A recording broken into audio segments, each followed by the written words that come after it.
Good afternoon, everyone, and welcome to the Transportation and Environment Committee. Today, we're taking up the US 29 Mobility and Reliability Study, as well as the Amherst Avenue Bikeway Study. In 2017, the County Council requested that the Montgomery County Department of Transportation study a long-term bus lane BRT concept, bus rapid transit concept, in response to a proposal by our own council staff, Sean Emerson, and community activist Sebastian Smoot. In addition to this request, DOT evaluated a managed lane option and improvements for all modes of traffic to include pedestrian and bicyclists. DOT completed a draft study in July 2020. MCDOT also recently completed a feasibility facility planning study for a bikeway along Amherst Avenue in Wheaton, funded as part of the Bicycle Pedestrian Priority Areas Improvements for Wheaton CBD. Both of these studies completed by MCDOT are attempting to move Montgomery County forward with safer and more efficient travel options in the form of BRT, bikeways, and improved pedestrian pathways. I'm very interested in and excited to help move certain ideas and aspects of these studies forward, helping to make Montgomery County streets and roads safer for all our residents, as I know my colleagues on the T&E committee are as well. And do any of my colleagues want to add anything? Well said. Thank you for your good comments. I'm looking forward to making some headway here. Both of these initiatives have a lot of grassroots, power behind them. And it's very interesting and it's very fun about them, and look forward to making it happen. Thanks. Yeah, and I'll just add that the two of my colleagues helped support this in the last council, and I supported these efforts before getting on the council and look forward to this discussion. Yep. My favorite bumper sticker is the one that said, if the people lead, the leaders will follow. And here we are today. This is how it works. So, Dr. Orland, let me turn it over to you. Fine. Thank you. Good afternoon. I'm just going to turn this over first to DOT and then followed by the planning staff, and I'll come back with some comments of my own regarding the US 29 project. But before I turn over to DOT, just want to remind you what for this item, the first item on the agenda, there are basically two things that are being asked of the committee. One is to provide as specific guidance as you can to DOT in terms of what should happen in the next phase of facility planning. Basically, what's happened so far is the first phase of facility planning, the feasibility stage, they believe that they've completed. And the second stage, which is preliminary engineering, trying to figure out the details of what the selected option would be and costing it out, and all the impacts would be the next stage. So giving that kind of guidance to the committee, to the DOT is the one thing.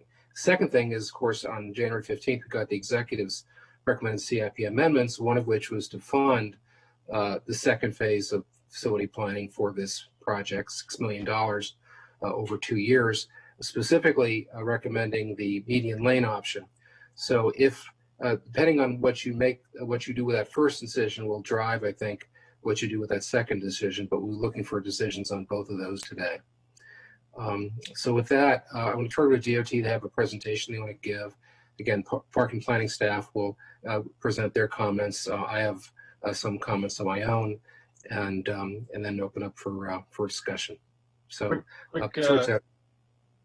Dan Wilhelm is here, I see, but he's listed as Dan Sheridan. I don't know if there's a Dan Sheridan who's supposed to also be in the meeting.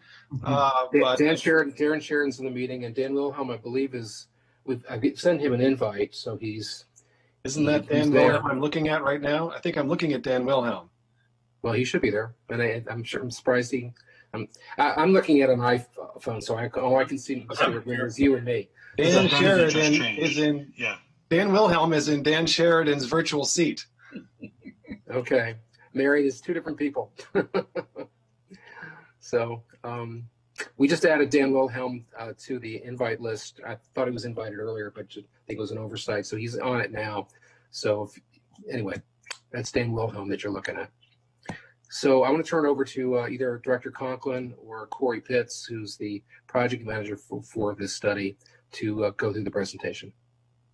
Well, Corey is going to lead us through the presentation, but to follow on what Council President Hucker described, at the time that the FLASH program was seeking approval for funding when the Tiger Grant was received, we did commit to study additional enhancements on US 29 so that the flash service would be more reliable and provide a better quality trip. And that's exactly what we're going through today. There were a few elements to that. One was to review the myriad of studies that had been done between the 1990s and up to about 2015, and those were all summarized and documented in the study. We're not going through that with you today. And then also, as was described, to look at the median busway concept that had been developed as part of the council process that led to the funding approval for Flash. And third was to build upon what were promising concepts in the state studies that preceded the Flash approval that explored managed lanes or HOV bus lane implementation. There's two other components of this that were added as part of the scoping. One was to look at sort of hotspots where congestion was originating and try to identify improvements at those locations to smooth out the issues that were causing systematic congestion on this corridor.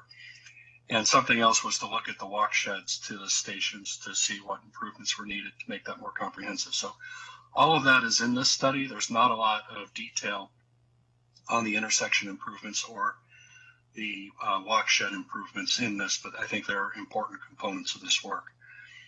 The other thing I'd just like to mention is preamble before we start. And we issued the study, we had our public process, and our colleagues at the planning department reached out to us and shared with us some perspectives about this. One was that in the long run, there's a desire for US 29 to be a different type of facility than it is today. Today, it's kind of a hodgepodge of urban street, suburban street, highway corridor. And in the long run, we want this to be more of a urban boulevard type concept, which has a totally different character than much of what we see out there today. And then we talked with our colleagues in some detail about how what is proposed in the bus HOV lanes, what that accomplishes and what it doesn't accomplish. And we both agreed that in the long term for this corridor, we want this corridor to be different, but that the HOV bus lane concept provided a lot of benefit with very little construction that could serve the county very well for a period of time. I know that's a little bit different than how it's characterized in the staff packet, but I wanted to just give that as context. And I think we'll do what we can to try to show that in the presentation today. And also, I'm a little disappointed at the late feedback from a number of different groups that we would have been very, very happy to talk through the different perspectives with them during the planning process. But unfortunately, those comments have arrived to you in this committee without the benefit of us having talked through those issues with many of those folks. I mean, Dan is here, and we have had a conversation with Dan a few times on this, and continue to have some difference of opinion with Dan, but many of the others we didn't have that opportunity with, and we would have appreciated that. So I won't belabor that anymore, and I think what the presentation that Corey is going to walk through will kind of highlight what we're recommending, why we're recommending it, and how it fits in to a longer term framework for this corridor. Great. Thank you so much. Corey? All right. I'm going to, can I have the ability to share my screen?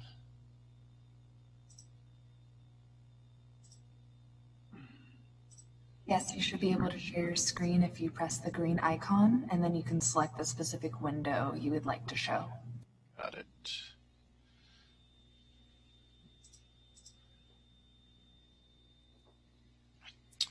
All right, let's jump right in.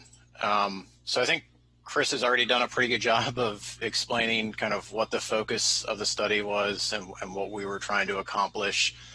So I won't belabor this point, but we were focused on, what improvements could we do to the corridor to help further the investment that we've already made in Flash, while also trying to improve travel time and reliability for all modes, as well as safety for bikes and pedestrians. In terms of the options that we evaluated as part of this study, the first one being the full-time dedicated median bus lane that runs from Tech Road to Sligo Creek Parkway.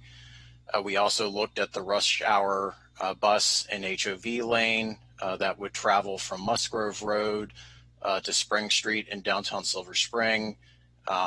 This includes bus on shoulder north of Musgrove Road, which we already currently are utilizing as part of the existing flash service. There were a number of intersection improvements, as Chris mentioned, hotspots that we identified that selected improvements could help resolve congestion at those intersections and interchanges, and I'll touch on those later in the presentation. We also explored transportation system management and transportation demand management measures that would help reduce non-recurring congestion, as well as encourage further carpooling in the corridor. And then lastly was the walk shed and bike shed analysis of the station. So we looked at improvements for new pedestrian and bike connections for station access to increase safety and accessibility to stations between Silver Spring and Tech Road. I touched briefly on kind of the study measures of performance. So these are specific measures that we looked at and assessed each of the alternatives for. The first one being person throughput, or how many people were moving through the corridor with each alternative. We also looked at travel time, and we looked at it by mode. Traditional intersection segment level of service and delay was explored. We also took kind of a subjective look at the impact to neighborhoods and traffic management. This was a concern that was raised at the beginning of the study, that they didn't want any of these improvements to create cut-through traffic or spillover effects into the neighborhoods from the US 29 corridor. And then the last measure we looked at was the cost. So I'm going to walk through segment by segment the two kind of primary options that we considered. So the first one being the median bus lane concept. And this is starting at Tech Road. We're looking at a dual lane configuration running down the median to about Stewart Lane. And this was the proposal that was taken directly from the Better BRT proposal that was shared by community members that were part of the CAC process. There we go. And then starting at Tech Road and continuing to about the Timberwood Avenue area, that lane would drop to just a single median running lane, keeping the 3 general purpose lanes in each direction, and then flaring out where stations would be needed in the Burnt Mills area. Sorry to ask, are we looking at your recommended option right now? This is just a review of the options that were considered. We'll get into the recommendations later. Can you explain flaring out? So the cross section would need to get wider in order to accommodate a BRT station as part of the median guideway. So where stations would be located, and there's one currently located in Burnt Mills near the Trader Joe's, this cross section would need to widen out or flare out in order to fit that station in, given kind of the narrow medians that are shown in this diagram currently on the screen. All right, so I get the principle in general. So that means a little bit of a taking from the shopping center there, and I don't know what's on the other side.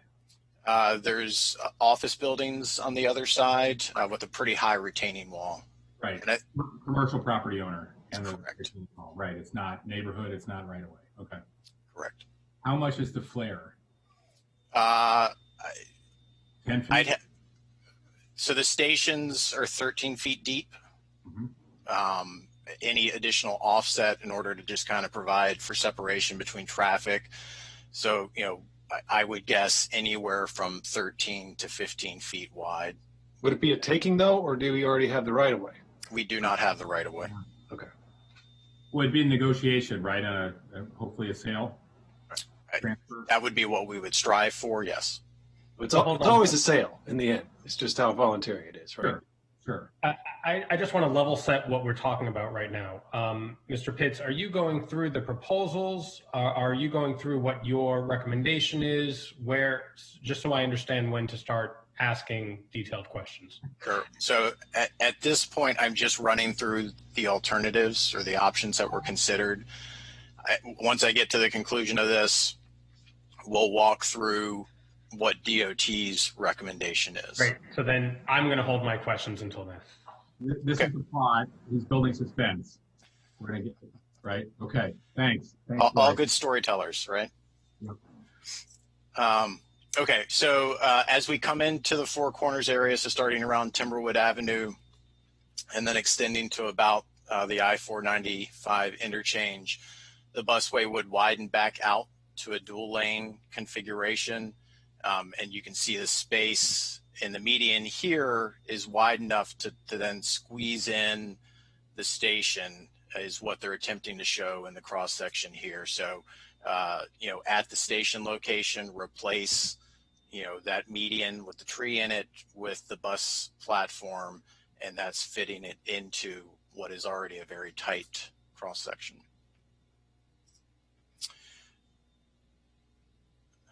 Yep, and here's showing the station. So again, as I mentioned, you know, station platform depths range from 11 to 16 feet. So that's, you basically remove the grass median or the tree line median and replace it with the station where we would have station locations. Could I ask, in that configuration, the buses that are going in the lane that's further away from the platform, how would they go over to the platform? So there would be, the way we've laid these out is that the platforms would be on opposite sides of the intersection. Okay. So on the other side of the intersection would be the other platform, and the lanes would kind of shift over the other way so that the bus could still serve the platform on the right side.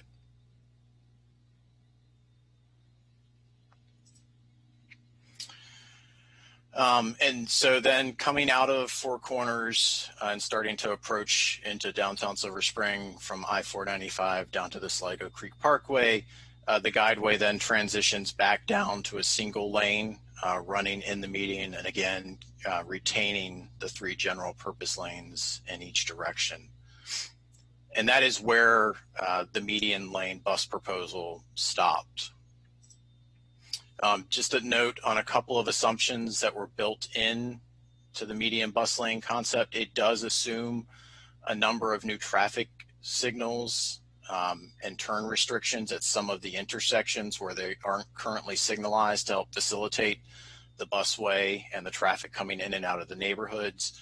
It also makes an assumption to change the lane widths and make them narrower than they currently are in order to have everything fit within what is a very tight footprint.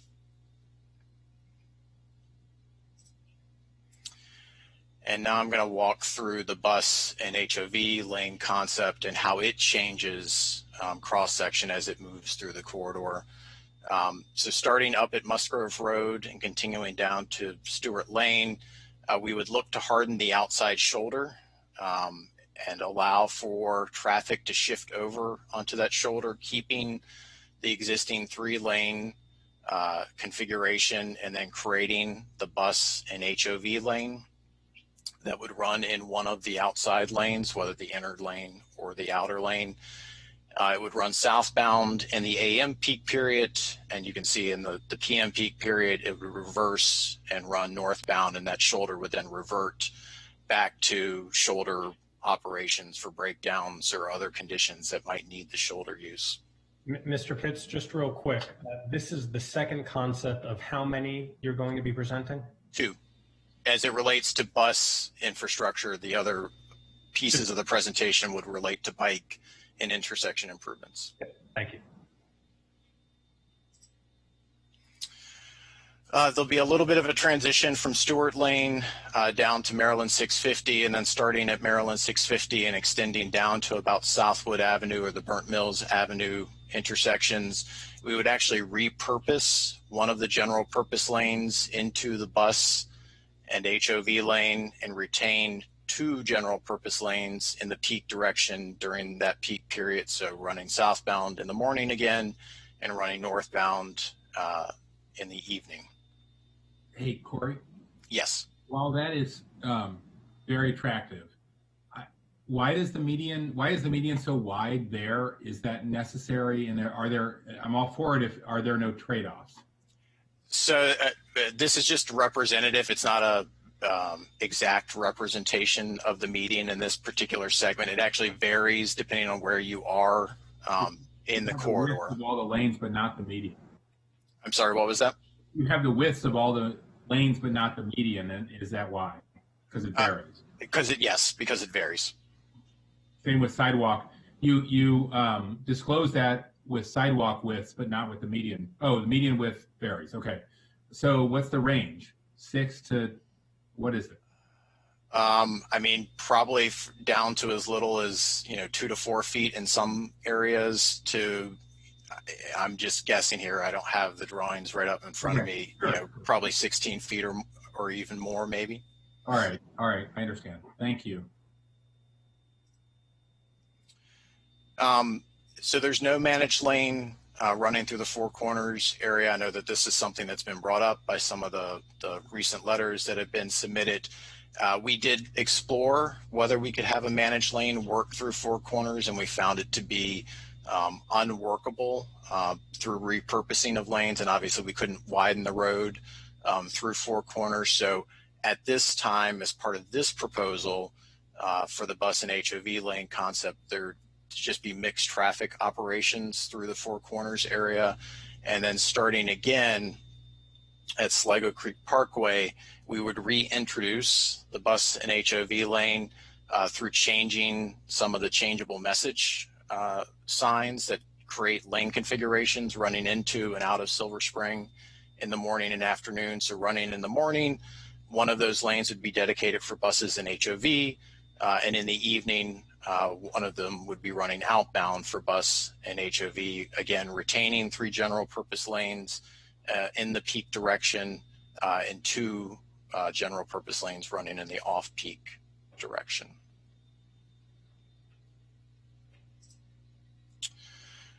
Just a quick note of kind of the summary of these 2 concepts.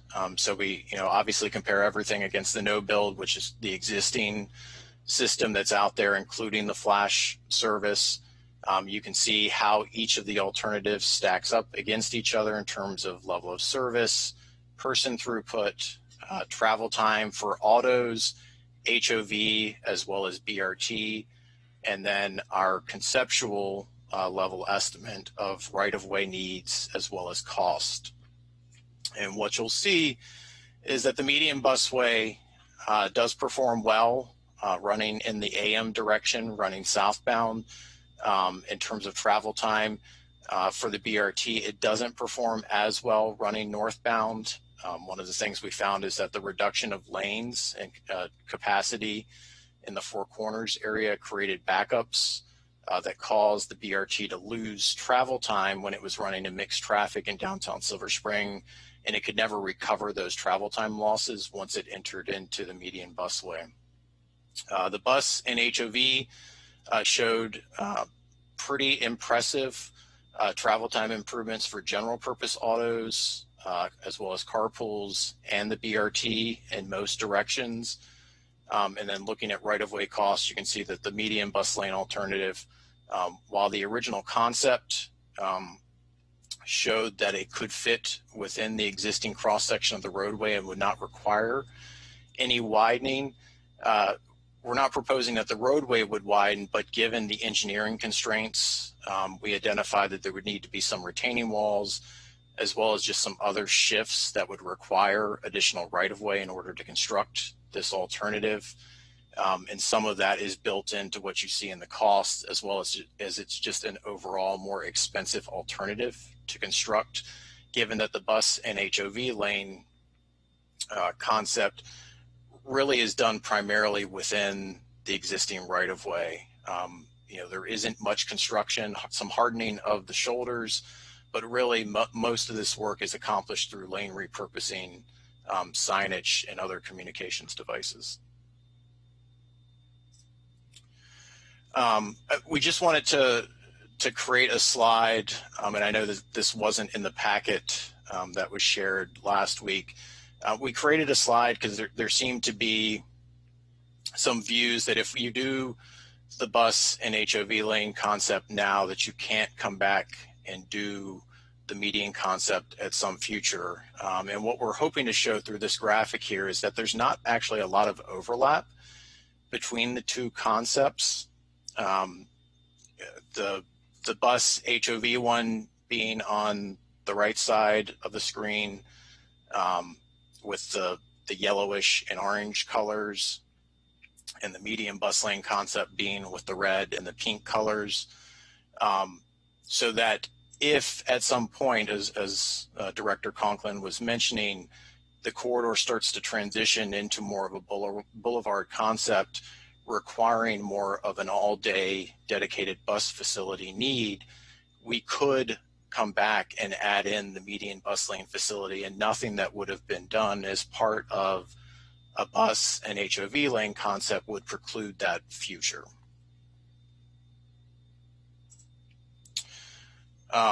So just a couple of slides on kind of other improvements that were identified as part of this study. Will you just read the last two sentences again so everybody understands it? In terms, so you mean not precluding the median busway future? Right. Corey, it would probably help if you just go from north to south and describe the various segments and how they correspond to each other in terms of what's provided. Sure. So the bus and HOV lane concept really starts around Musgrove Road with some shoulder hardening and extends down to about Stewart Lane. So we've hardened the shoulder. It's possible that that shoulder could be converted to a bus-only lane.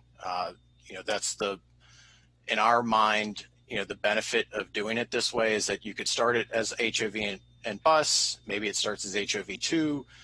We can continue to monitor the performance of that lane. If we need to adjust it to HOV3 or even bus at some future date, we can always do that. So that would come down to about Stewart Lane.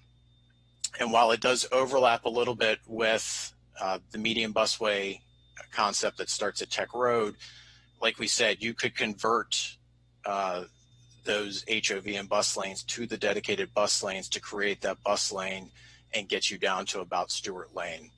The median bus lane, given that we're not touching the median as part of the bus and HOV lane concept, could then be constructed south of Stewart Lane and extending down the rest of the way through Four Corners.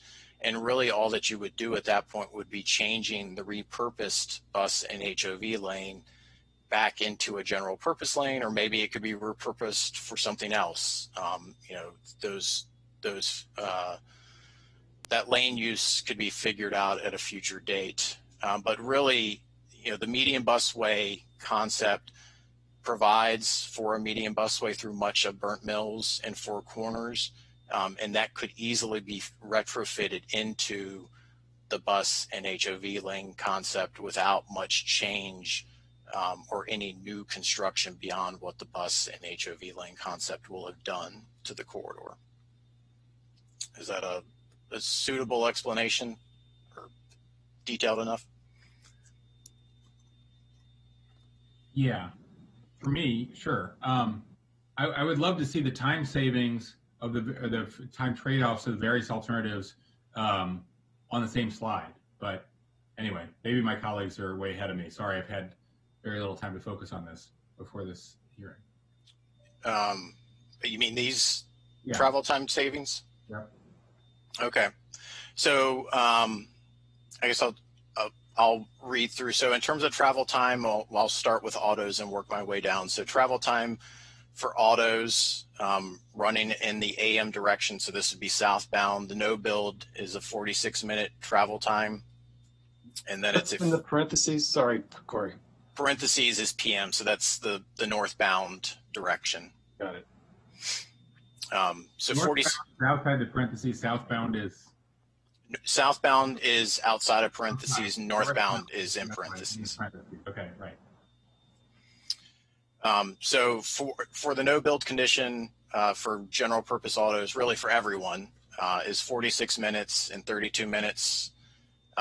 With the median bus lane, it doesn't change too terribly much.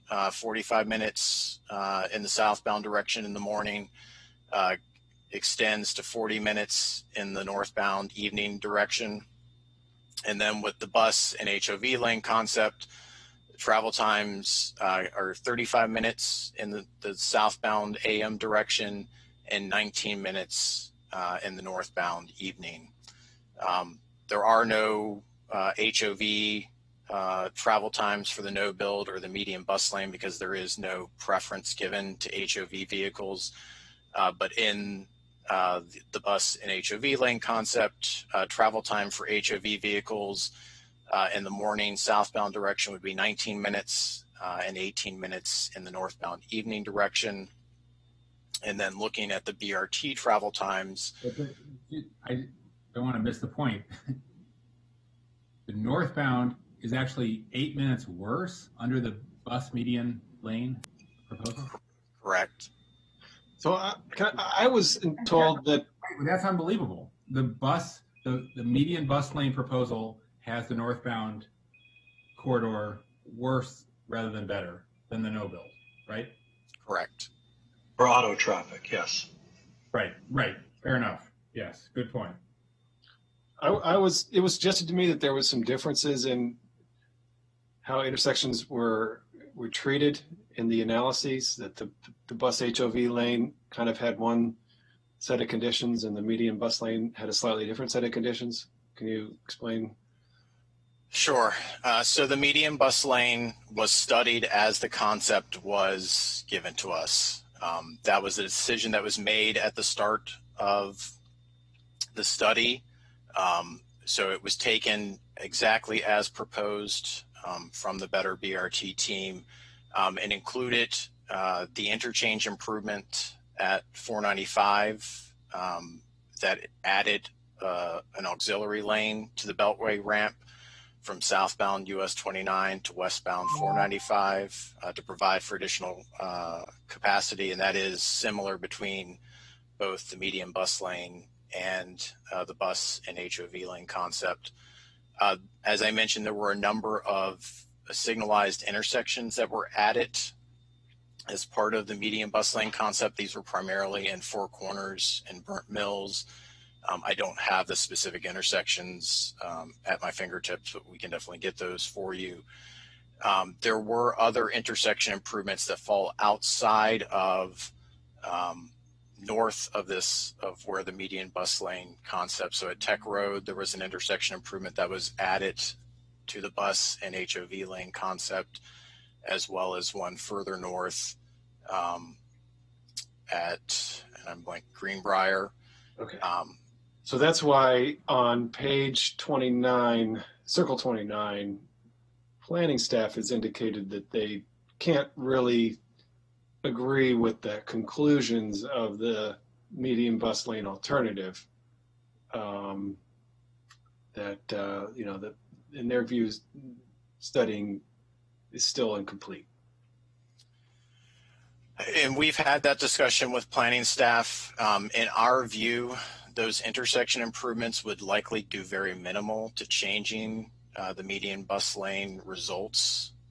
But no, they were not run as part of that, as part of the alternative that was run as part of this study. Corey, may I add something? Sure.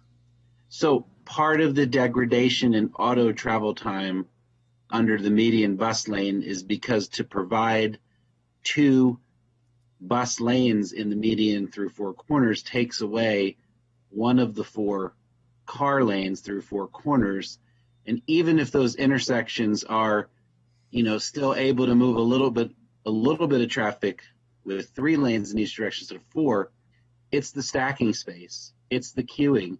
And so if you take all the length of the stacked cars and you take that lane away, and then that backs it up all the way, basically past Sligo and towards downtown Silver Spring. So that's that additional congestion. The model is showing pretty much gridlock from where that lane is taken away through Four Corners all the way back into Silver Spring.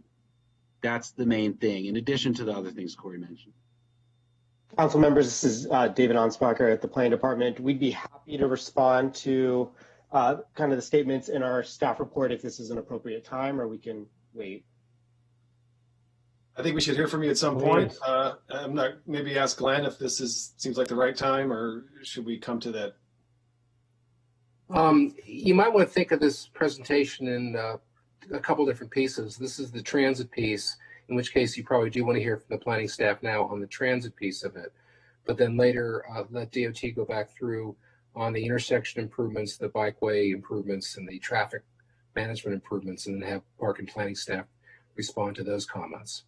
Or you can have DOT do the whole presentation now and have park and planning respond to all four elements. Whatever you draw, whatever works best for you. I would like to hear from planning staff. We've started diving into this particular issue right now, so let's have it be part of this conversation. So Okay, so talk about the transit part of it, Dave, if you could. Well, I'm going to introduce Jessie Cohn. She's the analyst from our staff. Just a quick introduction, and you haven't met her before, but she's been with us for a year. She's our transit lead and our Vision Zero lead, and very, very adept at these issues. Great, thank you, Dave. I can respond to some of the questions and then don't want to dive too deep on issues we haven't addressed yet. But as was discussed, the bus HOV lane was studied as a package with the intersection improvements, while the median bus lane alternative was studied as proposed by the members of the public, as Corey mentioned. And so I think the concern that we raised in the staff report is that the bus lane alternative was not really optimized to identify what sort of congestion mitigation improvements might have allowed it to perform more effectively, given that it was just evaluated as proposed.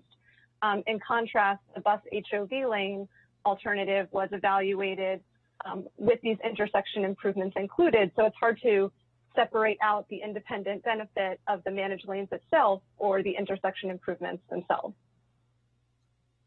I know that's the issue we're talking about, so maybe there's additional questions. I don't know if I should move forward. Well, I'll go then. So I appreciate, if I understand it correctly, to succinctly put it, they're not apples to apples comparisons because one is more holistic than the other in the analysis. I think that's accurate. I want to acknowledge that Corey mentioned that there were some changes beyond just the median bus lane being added in that alternative, where signals were added along the corridor, but it's our perspective that the bus lane alternative wasn't really kind of fully optimized. So yeah, it didn't have this more holistic look, as you mentioned. So for an example, I think one thing that Paul just pointed out was that traffic backs up. In the northbound direction, traffic backs up down to Silver Spring, which makes absolute sense that that's happening because the BRT lane starts at Sligo Creek Parkway, if I recall correctly, takes a lane, and therefore the amount of traffic capacity north of Sligo Creek Parkway is constrained, therefore not only backing up traffic, but backing up the BRT. So it's stuck in traffic before it can even get to the bus lane. That perhaps that could be improved on with additional analysis. The only clarification I'd make is that the improvements that are different between the alternatives are not in the area where this problem in the median busway configuration was identified. They're much further north on the corridor where we didn't have this phenomenon occurring. So I don't really think it's skewing the results for the median busway that significantly, because the majority of that additional delay is in the area we've just talked about in detail with David and Corey and Paul. And to just build on Chris's comment, I think it's, I agree that the intersection improvements are outside the area of the median bus lane proposal, but I guess what was not explored was whether or not intersection improvements on the intersections along the median bus lane proposal would reduce congestion or improve the bus lane performance through that area. So I'll jump back in. I'm sorry to introduce myself. I'm Paul Silverman, consultant to DOT. I would stipulate, we've had discussions with, Mr. Smoot even earlier on the project that, that there's certainly ways to enhance the performance of bus travel time in the median bus lane alternative. We don't believe, after watching dozens and dozens of hours of simulation, we don't believe that it will be as good as the bus HOV, but we definitely stipulate that it can be enhanced. Our concern is not only the operational performance, it's actually the cost We did a lot of, detailed engineering, design, preliminary layout, and things like that Corey mentioned, like utility impacts, retaining walls, easements, environmental areas, culvert extensions. These are things that are, structurally baked into the cost, no matter what intersection improvements that you have to do or tweaks to get the buses to run faster. It is a much more expensive alternative, and it was evaluated by the state in 1996, and it hasn't been carried forward in pretty much the same configuration.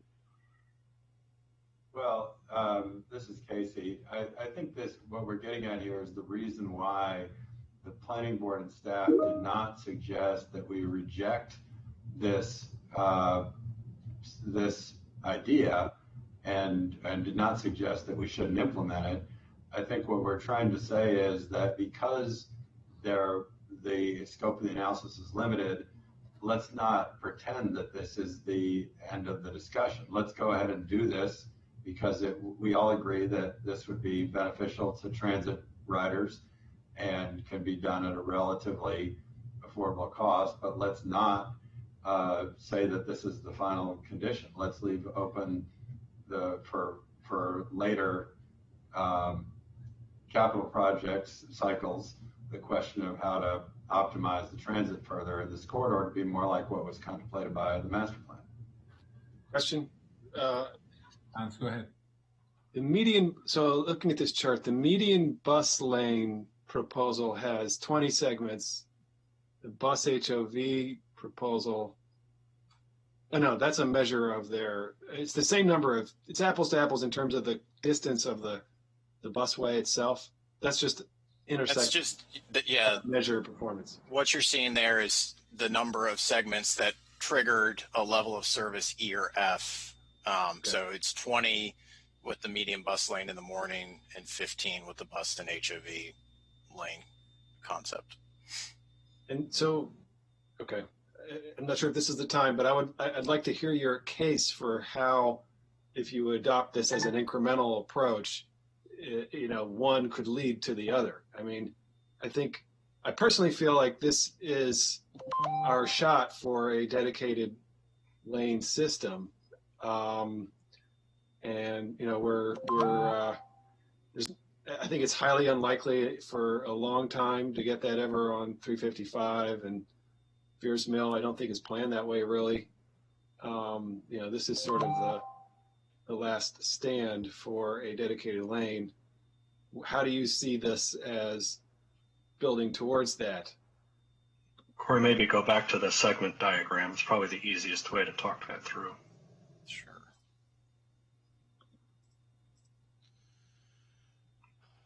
So what we would see as a way to potentially step through this is that you would implement the bus and HOV lane concept as is shown in this diagram.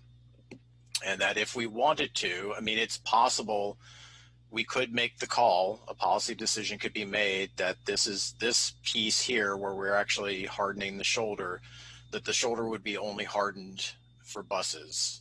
So that would be the start. We would basically be extending the existing bus on shoulder infrastructure that starts north of here and carrying it down to roughly Stewart Lane.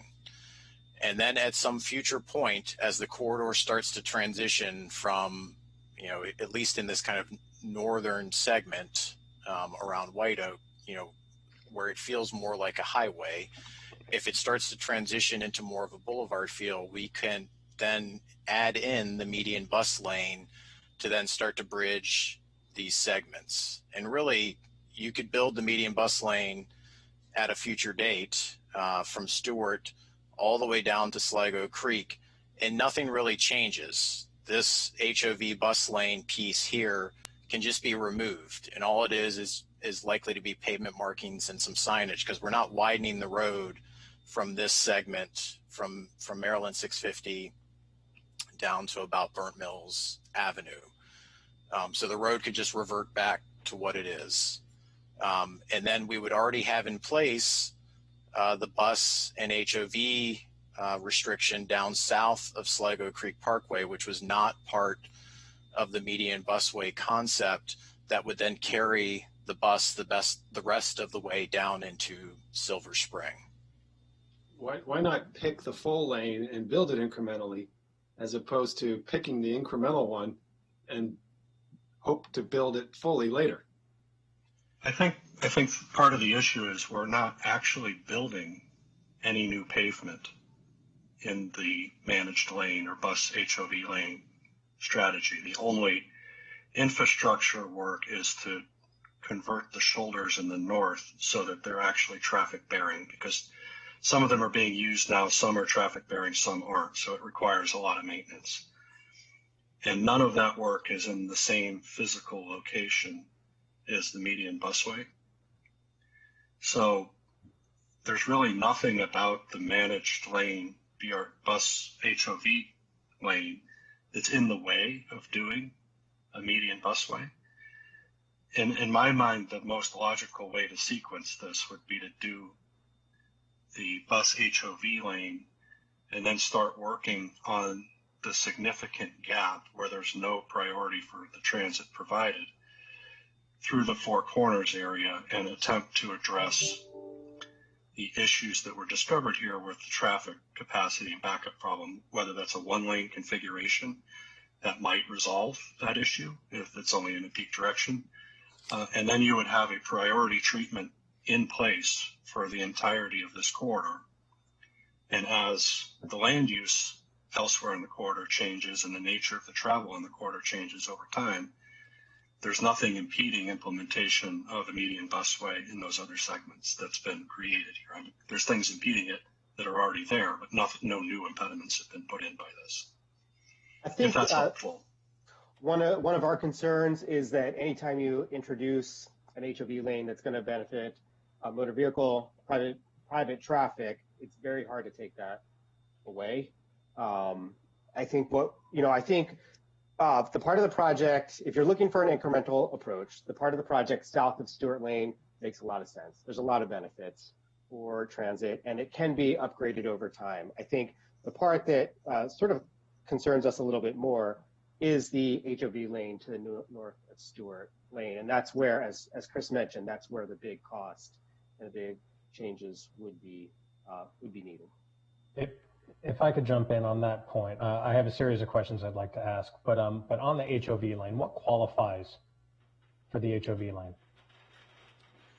So, Paul, you may need to correct me, but I think the way it was modeled in the traffic simulation was HOV2 and greater, and then obviously the buses. So it starts as HOV2.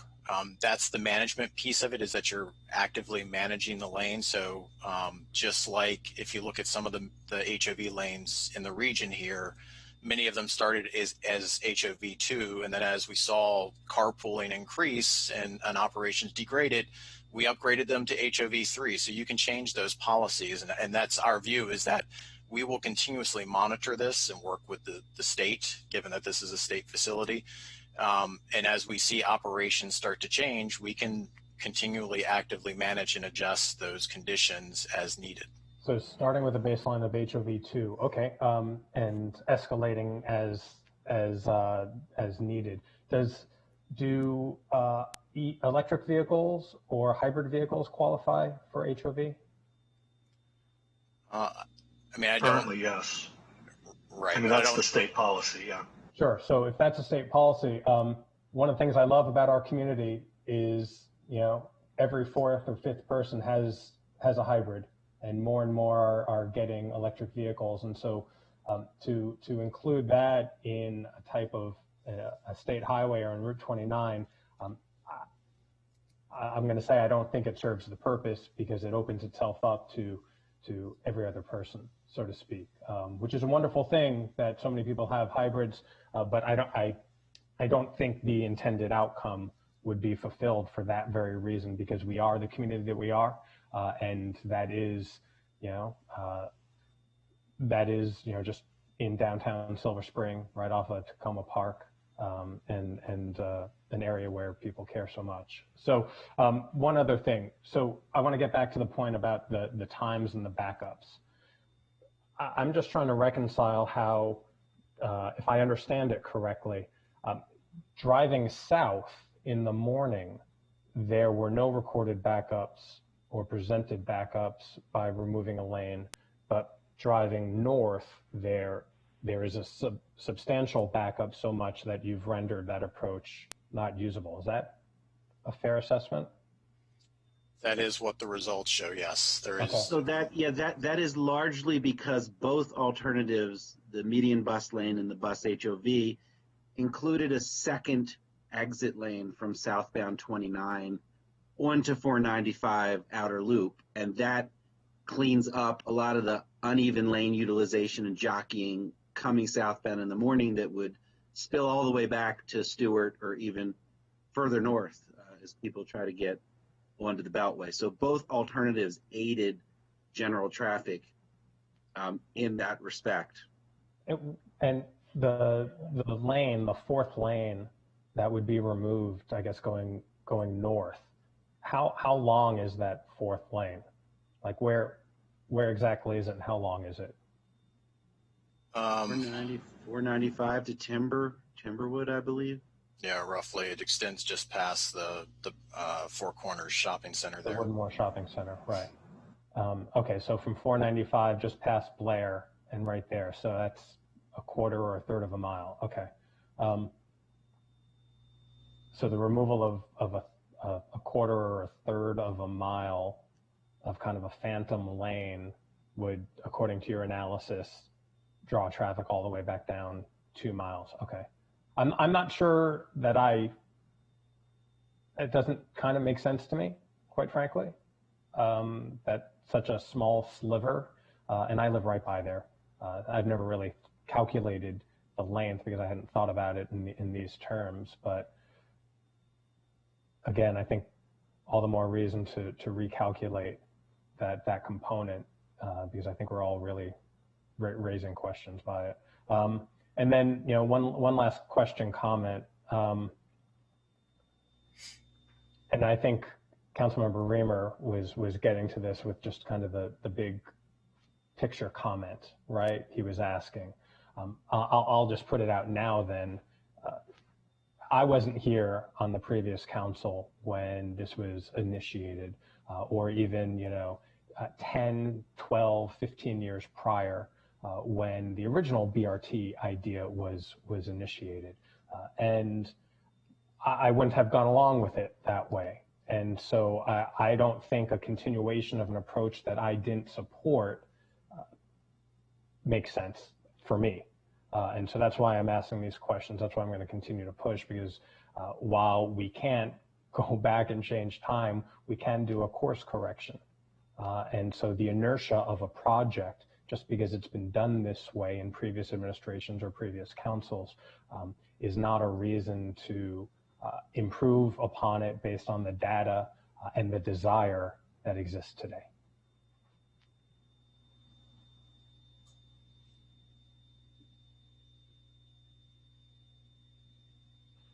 This is Jessie. I just want to hop in and respond to some of Councilmember Glass's comments. I think part of the picture that maybe we're also missing here when we see that the median bus lane results in far more congestion than the bus HOV lane is the assumptions that were made around mode shift. So whether or not more people are choosing to carpool now, or more people are choosing to take transit, et cetera. So the bus HOV concept assumes that 10% more people are carpooling on top of an existing 15%, so assumes that 25% of people are carpooling on the corridor. And one of the concerns raised in the Planning Department staff report was that it doesn't assume that any other drivers come and take the place of those carpooling, the people who are now choosing to carpool. So there's the concept of induced demand or latent demand in transportation, where you provide additional capacity and people rush to use it. Adding more lanes doesn't reduce congestion. And so the bus HOV lane concept here reduces the number of vehicles that's on the roadway as part of its analysis, whereas the Planning Department thinks that might be a bit optimistic of what could occur, that other vehicles may choose to use US 29 if it is not as congested as it was under existing conditions. And so I just wanted to kind of acknowledge that as part of why the bus HOV lane alternative has a more optimistic congestion result. I appreciate that. I'm not sure what assumptions, how we build these assumptions and how we deem various assumptions to be better than others, right? And so a 25% carpooling assumption, is that more realistic than an increase in ridership? Should we have a dedicated lane, right, and have a real BRT? How do we weigh these things? I don't know, but it feels like that's what has been decided, that some assumptions are better than others. So I'll touch on a couple of those points. So the 15% figure that I know has been questioned by some folks was actually a measured result.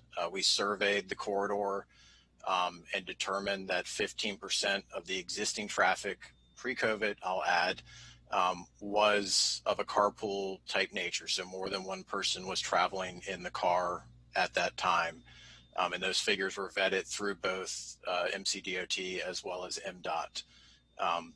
So the 10% addition that we assumed as part of the managed lane concept did not seem to be an overly optimistic assumption, given that we're not really doing much in the way of TDM policy to try and incentivize carpool in this corridor. And that the corridor is already actually doing carpool at 15% with no incentives. So if we actually incentivized carpool through an actual HOV lane and other TDM measures, we could actually probably easily achieve that 10%. In terms of the ridership differences as it relates to transit, the model as it assigns transit riders to transit is very sensitive to travel time. So the addition of the median bus lane, unless it actually resulted in travel time improvements for those riders, wouldn't necessarily generate more ridership. So we took a conservative approach when it came to rerunning the ridership forecast and assumed that no new drivers would shift to transit, meaning that we were actually holding more people driving than likely would actually be the case if we did improve travel time for the BRT, because people would shift to transit. I think it's also important to look back at the ridership forecasts that were done as part of the Flash project. And when we look at those, we feel like those were pretty optimistic results. 13,000 riders at opening. Again, all of that was done, not recognizing the pandemic that we're currently in. But that's a pretty optimistic assumption for opening day service. So we were probably already overly assuming that a lot of people were going to be riding the Flash service even before we added these improvements in. Got it. And Corey, what is carpool like traffic? If So the vehicle had at least two people in the vehicle. So when we had someone on the side of the road kind of looking at vehicles and counting how many vehicles had a certain number of people in it, any vehicle that wasn't just a single occupant was counted as a carpool vehicle. Okay, okay. I didn't know if there was a nuance or semantic between carpool. No, that was probably just my poor choice of language. No, that's okay. The only other thing I'd like to add on the carpool assumption is that the state modeling showed higher than 25% carpool in the previous studies, and we capped it at 25% in this work, as did they in their previous work, but the actual modeling was showing more than that. But to be clear, you're not really talking about carpooling. I mean, that sounds, of course, like a really, really high amount of carpooling, but you're just talking about more than one person in the car, which could be a lot of different things.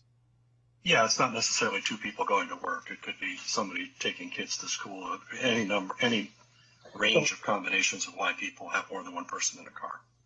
But you assumed what for your study? HOV2 was the baseline assumption for carpool. Which is what? 2 people. No, but I mean, what percentage did you assume? So the baseline percentage was 15. That was existing based on what we measured, and then we added another 10%. So we're assuming that 25% would be carpooling. So you're taking 2 times the cars off the road for every person that goes to HOV2. Yeah, but that's not what you're saying though. If the definition of carpooling is just more than two people in a car, then it's families and it's grocery shopping and it's soccer practice and it's just going to wherever you got to go with your spouse or your kids. And that is not necessarily taking anybody off the road, because the way I'm, for purposes of this conversation, and I think for general purposes, carpooling means two people out of different households, or two people who would otherwise be taking two individual cars, right? And well, this was only modeled during rush hour. It wasn't modeled in the middle of the day or other types of multiple occupant trips. So like the director said, it didn't matter if it was a kid to school or folks running errands or people legitimately carpooling. If two single occupant vehicles were converted to a multi-occupant vehicle, then that single vehicle was put in the HOV lane, and those two single occupant vehicles were removed from the general travel lanes during the rush hour. I'd just like to add, I'd just like to add that, the planning department understands that a study was done to estimate the appropriate amount of carpool, and we don't question the amount for carpool, but what we do question is whether or not other vehicles would come and take the place of the people now choosing to carpool, so that induced demand effect. So would more people carpooling actually lead to fewer cars on the road, or would more people choose to take US 29 because it's now less congested than it was when everyone was driving by themselves? Yeah, if I could add something on the induced demand concept. Induced demand is usually referred to as what's happening along a corridor on a particular road, but typically what happens when Jesse's describing a correct phenomenon, this happens, but these are people, for the overwhelming most part, are taking longer routes to get to where they're going, or they're driving just off the peak to avoid the peak. So in either way, it's an improvement to the traveler, because they'll be able to either go a quicker way than they would otherwise do it, or it's at a better time of day for their purposes. It almost, I won't say never, but very few are actually deciding, oh, I'll make a trip now because there's this additional capacity. It's traffic deciding to use that road rather than saying Randolph to George Avenue to Silver Spring, or take New Hampshire Avenue instead of US 29, or they're traveling maybe an hour earlier in the morning than they would otherwise, because that's really when they want to go, but they don't want to go when they are going now because it's too congested in the peak. So it's still a public good. Yeah, I think that's accurate, Glenn. I think the point I'm just trying to make is that what we're seeing on this table of the top two rows of the number of intersections or segments that are failing may be overly optimistic for the bus and HOV lane, given that it's not accounting for that effect.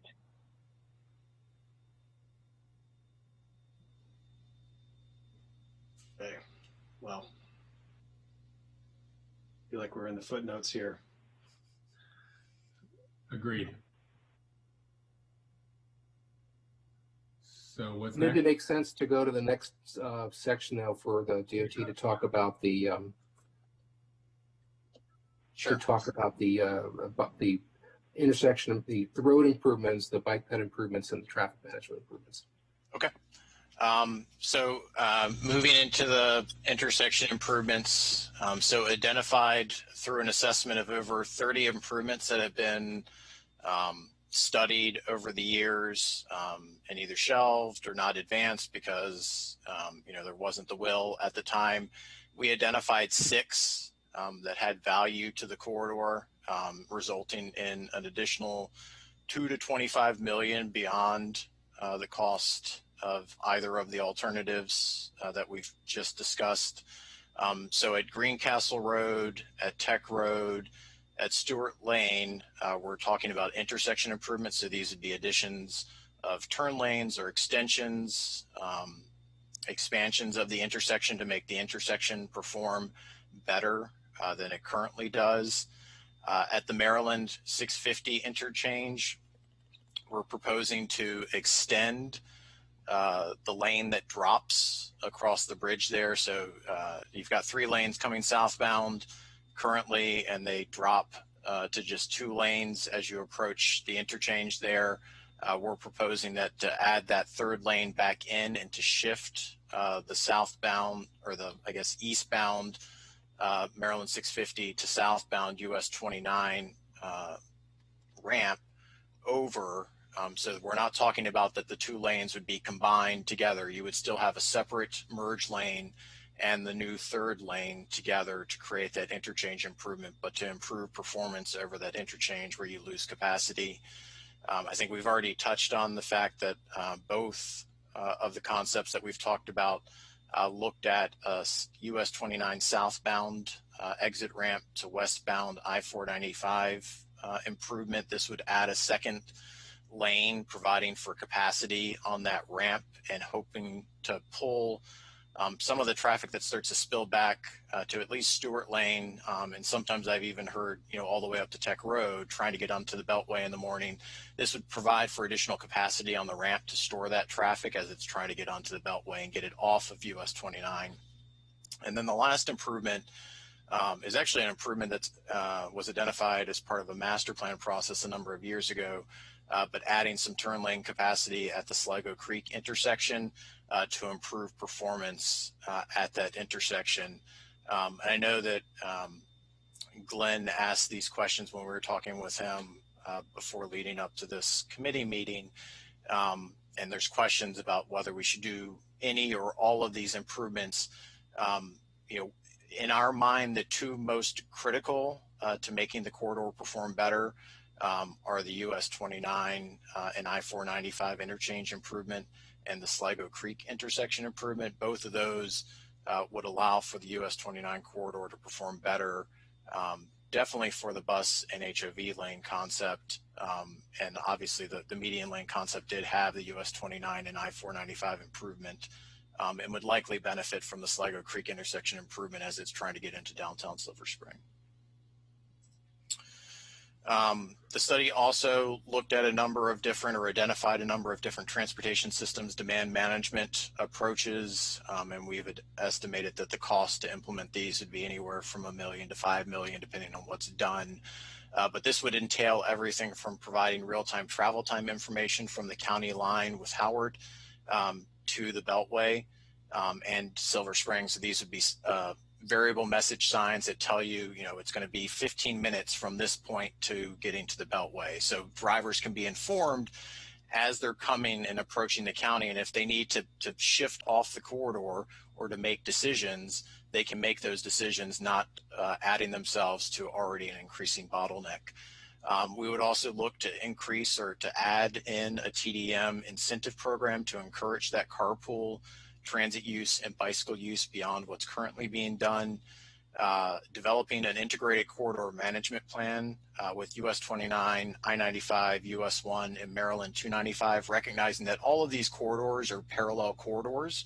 And if something happens significantly to impact traffic on one of those, the other ones usually have negative spillover effects. So if we can look at them as kind of a collective and develop a plan that says if something happens on US 29 or something happens on I-95, these are the measures that would be put in place to address those concerns so that the impacts to the other corridors is not too great. Looking to increase incident response patrols to just clear out incidents more quickly and get them out of the way so that we can reopen the lanes. Implementing smart signal technology for demand responsive timing plans. These are already underway and have been piloted on other corridors in the county already, and have started to show some favorable results.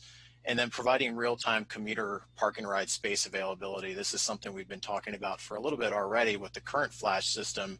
Is wouldn't it be great as you're coming down the corridor, given that the parking rides are not directly off of the corridor, if you could know whether the parking ride is already full or not. That way you don't get off the corridor, pull into the parking ride, find out there's no spaces, and then have to get back on the corridor and go to another parking ride location. This would, again, just be in that vein of providing more information to the traveler, allowing them to make smart, informed decisions.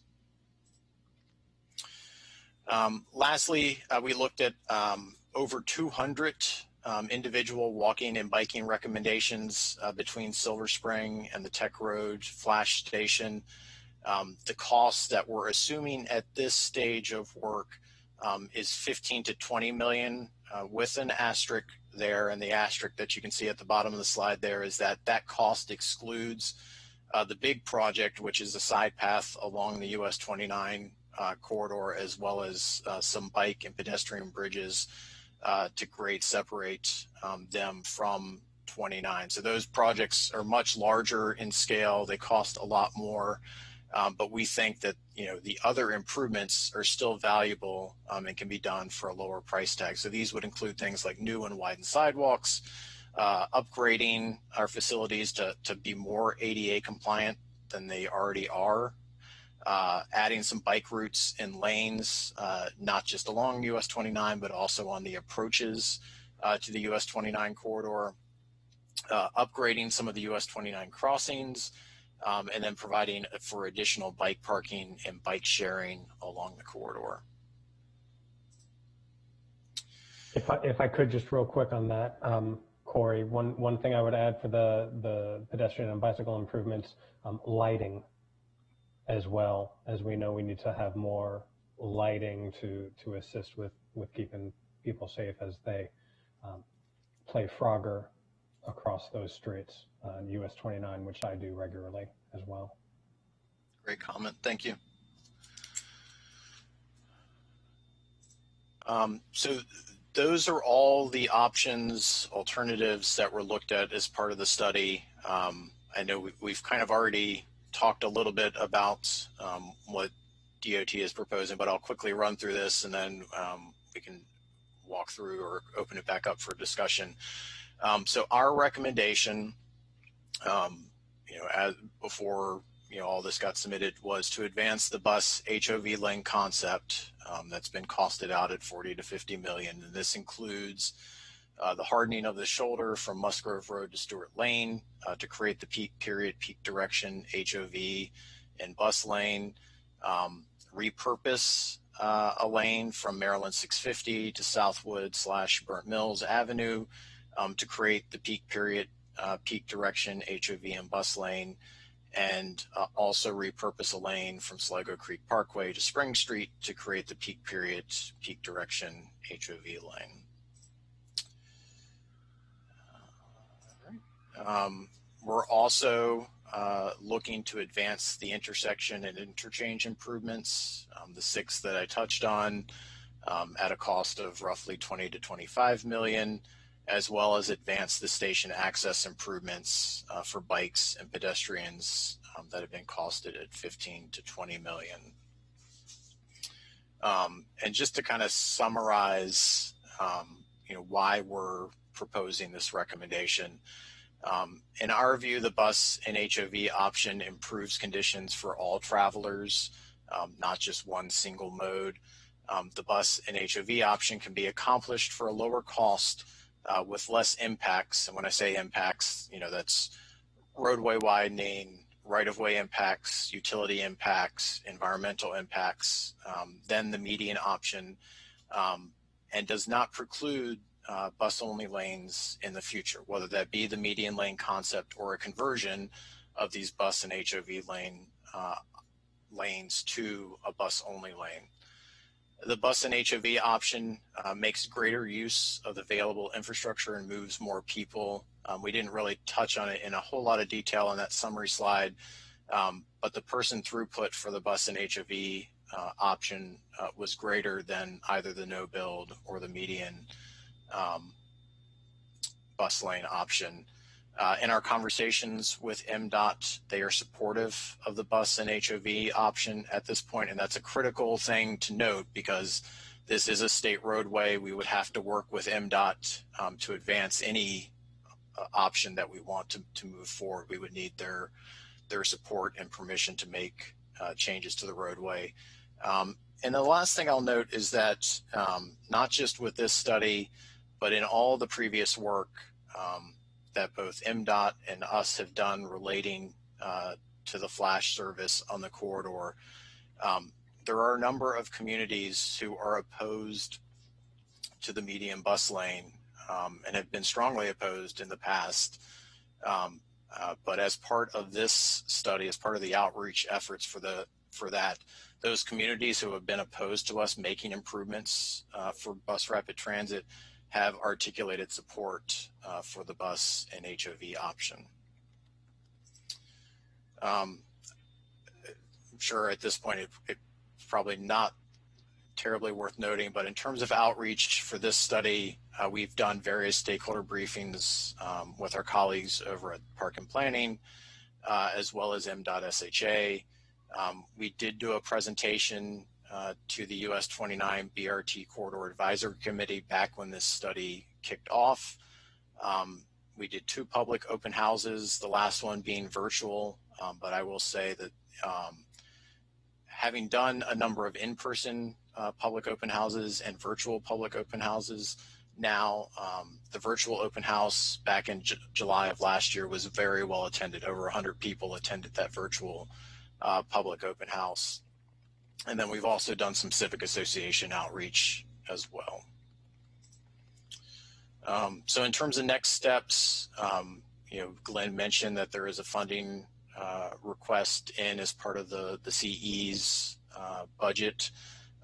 That budget request is to advance design and obviously pending approval. A number of things that we would look to resolve as part of that would be the bus and HOV lane location. There have been questions from some of the comments that we've received and some of the letters, regarding whether it should be in the right lane or the left lane. We aren't necessarily convinced that it needs to be in one particular lane, so we would resolve those questions as part of the next round of design, as part of an early planning action. And we would also seek to refine the designs and cost estimates for whatever is ultimately approved to advance. And I think we've already touched on this question of future improvements and phases and how those could be layered in to what's being recommended at this stage. With that, I'm wondering if we could go back to the planning staff and they can give their comments about the pet bike improvements, the roadway intersection improvements, and the traffic management improvements. Sure. Glenn, before we do that, can we see where council members are? Well, and then I'll have my comments as well. I mean, do we have the whole presentation first, or before the council members make decisions, or what? I just think before we get too lost in the detail, the audience here is the council members, and sure, the most important to know what they think and for them to get their questions answered. So, colleagues, what's on your mind given what you know at this point? I'm not feeling it. I feel like we are downgrading a lot of our anticipated future BRT network, routes for pragmatic reasons often.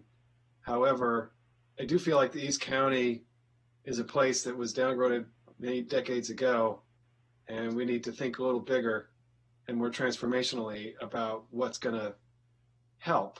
And I'm unsatisfied about the alternative that was chosen for the fullest detailed study. And I'd really like to see a more assertive version fully studied. I don't think that spending $100 million for a really high quality system that covers Route 29 is too much money. I mean, that's the same amount of money close to it as a number of major projects that have been in, the CIP. It's a fairly normal amount of money for a larger transportation project, not getting to a mega project. So I don't think that, we ought to, I think this is a really important one. I think we should do it right. We should do something that we're going to be proud of. I don't really buy the idea that we can do something and then come back. I think other communities will say, wait a second, you've already spent $70 million in 5 years building that. How can you now try to add on $50 million? And, it's just not going to work out that way. So I think we'd have to expect that what we got is what we'd have for 30, 40 years. And I don't think that's, with this one, I think we ought to do at least one of these as close to a full-blown system. And we've got a better set of options to pursue. So, I'd like to see us study something that is, has more dedicated lanes and still try to, you know, get it funded in this term here, but or at least, you know, get solid funding going for it. But anyway, that's my general thoughts at the moment. I'll jump in. Thank you all. And sorry, I've had my video off and on because I keep getting phone calls. There's a lot going on today. Can you go back to slide 18, Corey?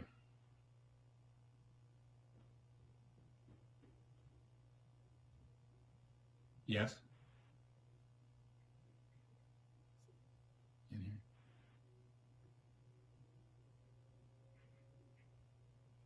Corey? Can you guys hear me? I hear you. I think he's working on it. Okay. Sorry. This should be slide 18. Corey's muted. All right. Hi, Joanna. Nice Hi, to see you. how are you? How are the kids? Everybody good? They're noisy. That's why I've been on mute. Damn kids. I was going to send mine over to your house. Corey, how are we? So this, I guess I'm not sharing it anymore because I stopped sharing. Sorry about that. I tried to clear up the screen so that not everyone was looking at my presentation, and now no one can see the presentation. Okay, this should be slide 18 that hopefully everyone is seeing now. Thanks. So those 4, 5. So there's 5 different sort of treatments of that right-of-way from Burtonsville to Silver Spring, maybe 6. There's a little bit of green at the bottom.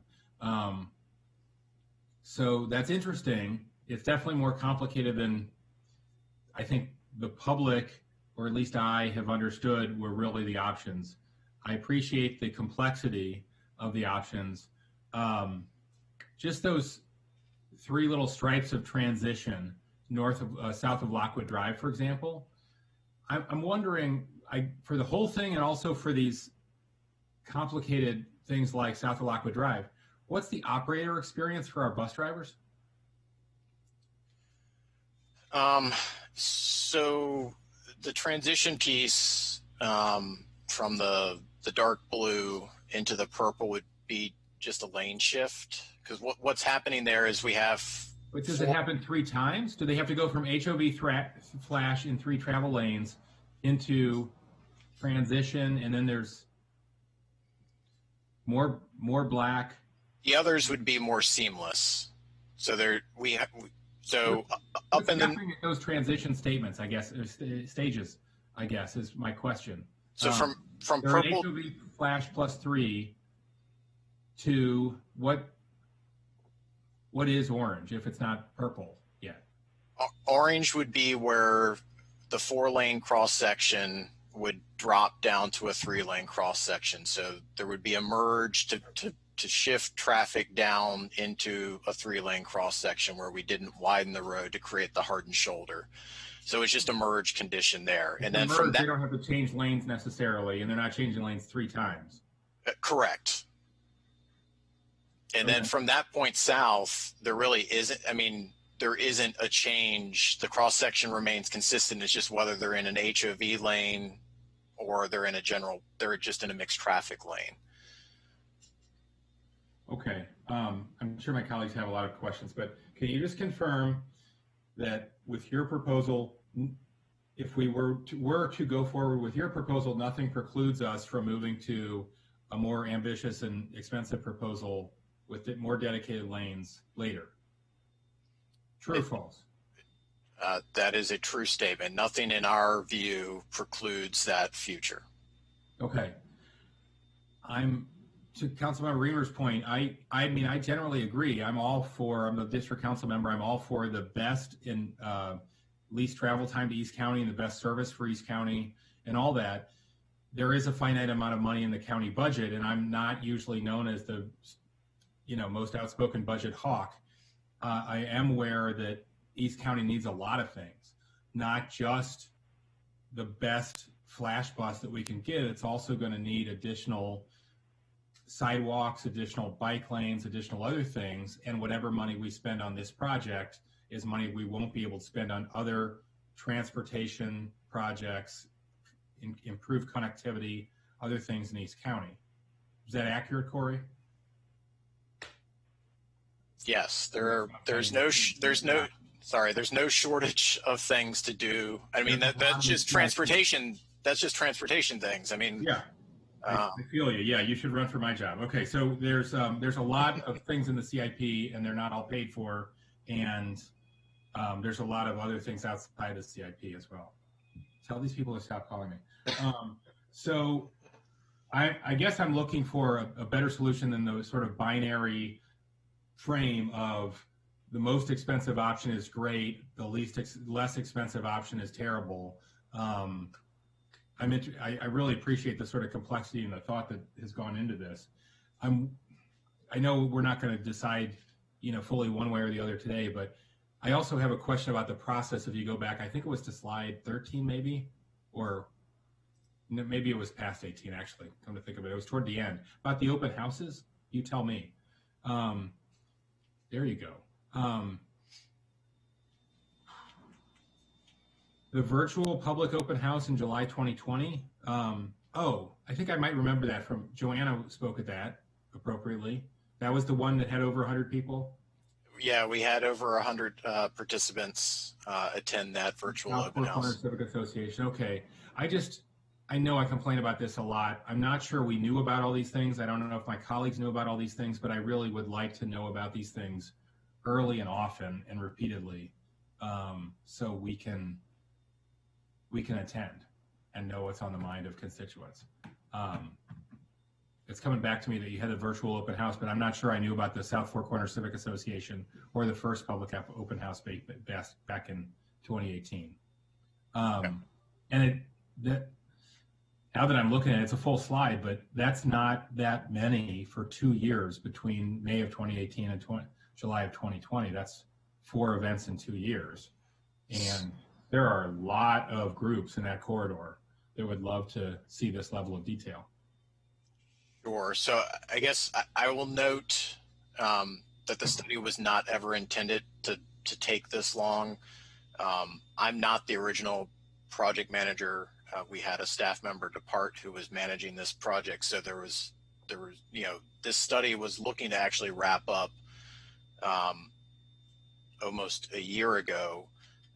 And then when he departed, I had to pick it up and come up to speed. Right. So that's created some of the lag between when those when the first 4 bullets occurred. You'll see everything was kind of wrapping up in 2019. And then it took us almost, over a year to wrap the project up and present the results. Yep. So we acknowledge that, it's not a timely study by any means. Don't take this as criticism of you at all. I sort of want to communicate it to you and your team that's here, sort of going forward, because there will be a lot of public feedback now that you have a recommendation. How will HOV be enforced? So we didn't spend an exhaustive amount of time in the current scope, identifying specific measures, but there are a number of technologies out there. I mean, obviously there's just manual enforcement, having, law enforcement officers out there to stop vehicles and ticket the vehicles. There are more technological advancements. Some of transit agencies are starting to put buses on cameras. To look at folks. I think even the express lanes in Virginia now are using some new camera technology that can actually detect body heat, so they can actually detect how many people are in the car, so that they're trying to remove the need to actually have so many eyes, so many manual eyes on the street to enforce those lanes. Sometimes it's as simple as just signing and pavement markings. There have been a number of jurisdictions that have found that just painting the lanes a different color kind of reinforces that for people, and informs them that they shouldn't be in that lane when the conditions aren't being met. I know that the Veers Mill corridor, which was held up as a corridor that doesn't work from kind of a managed lane perspective. And I would argue that we're doing the minimum amount possible to enforce that. I would bet that if we painted those lanes red, that are bus lanes on Veers Mill, that we would get greater compliance with those lanes than what's currently taking place. Okay. If you could paint them to look like the spikes as you enter the rental car lot that say don't, reverse, that might be helpful. I like that. There's these optical illusion paint jobs. You've seen that for crosswalks.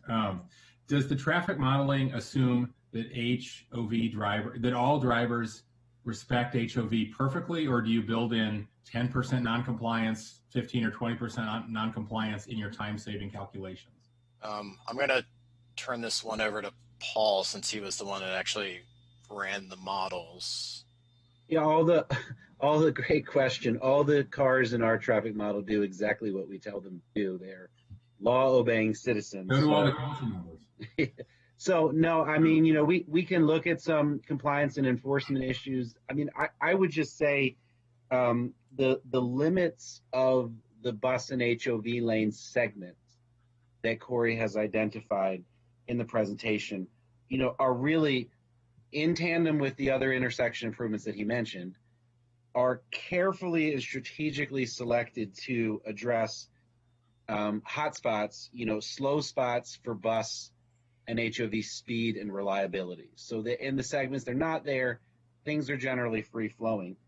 When it comes to, upgrading to, a more formal busway, median busway, or some other configuration, I mean, filling those gaps with constructing, like the director said, in Four Corners area, if you only needed to do those segments, it would be much cheaper than the whole cloth. And it certainly wouldn't hurt, say in days when there's an incident on the Beltway and it still backs up 1 to 29. So, I mean, those kind of contingencies aren't modeled in our detailed traffic model. And, we did pour over, millions of records of travel time and speed profiles, and collecting our baseline data. So we understand the nuances of traffic challenges in this corridor. I'm sure you do. You're aware then there are going to be skeptics about your recommendation. Where in the world are there examples of BRT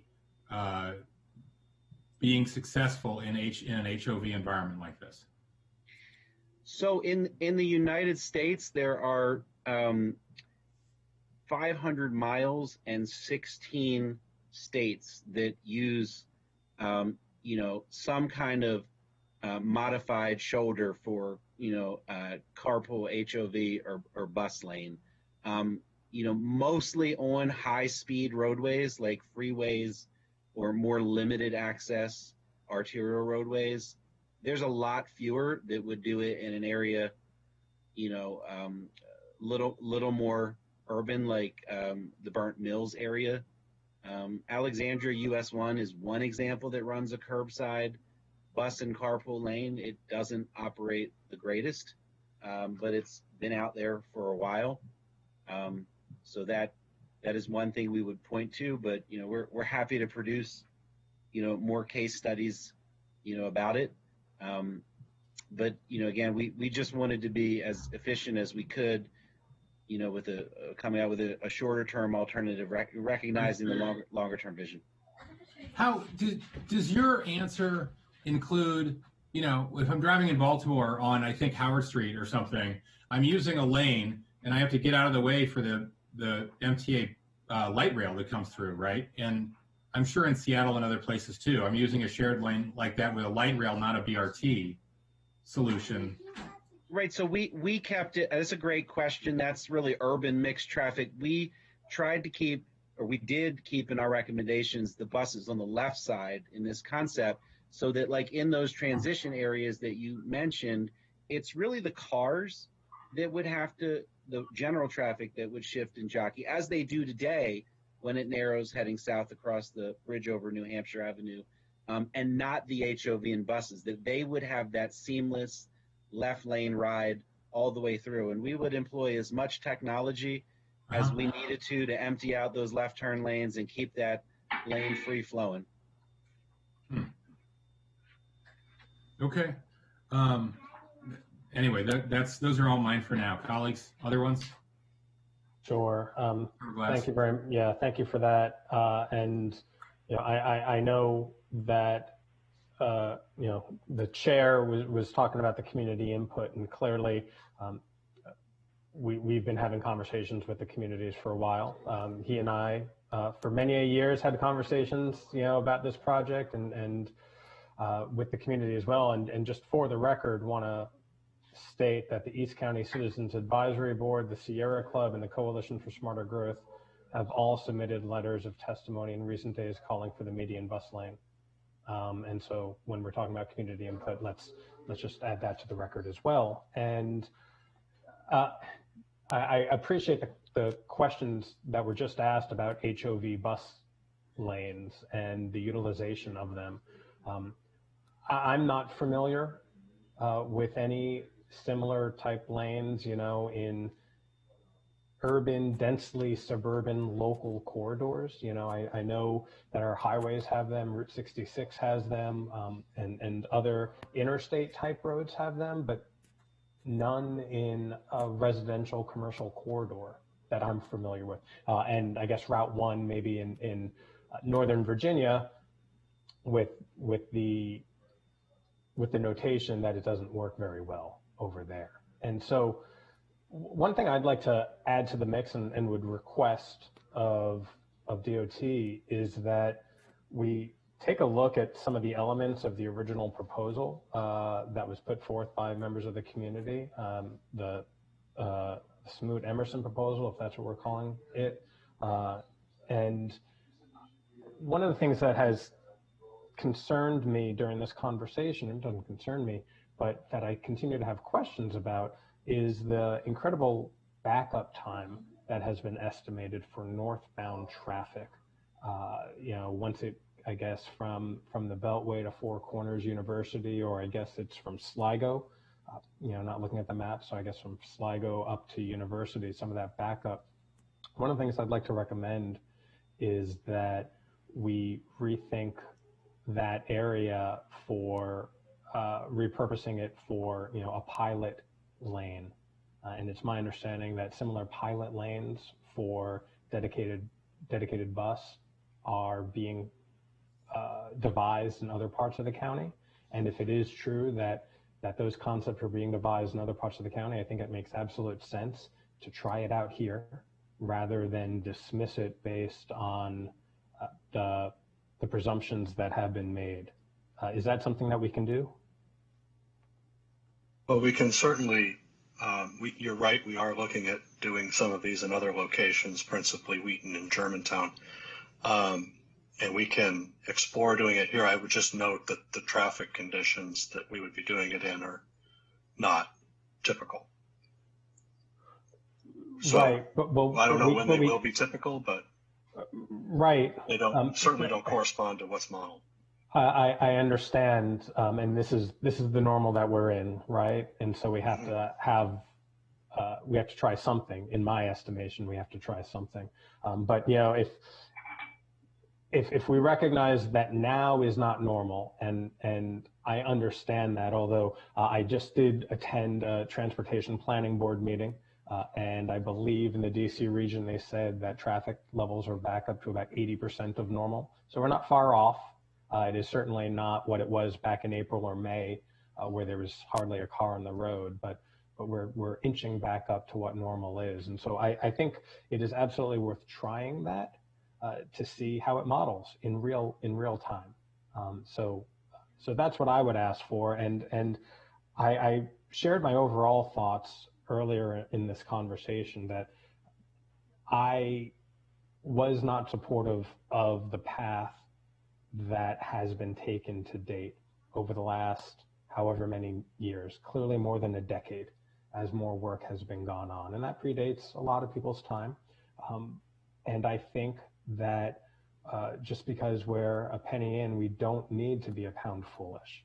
We don't need to continue moving forward on something that so many people say is not, including me, is not the right way. That if we're going to use our precious capital dollars wisely, let's do what we can, because there is absolute support for this and there's absolute need for it. And so as presented to us today, I don't support the hybrid model, the HOV bus lane model. I don't think it is right for the corridor, and I don't think it will do what so many for such a long time have expected us to do to help with traffic congestion and to encourage more public transportation usage here in the east part of the county, which will then clearly be a model for other parts of the county as well. Mr. Agreed. Chair, I turn it back to you. Thank you. Agreed. Well said. So let me, I think Glenn was opening it up to the planning staff comments. Can I just follow on there? Oh yeah, I'm beg your pardon. Sorry. I concur.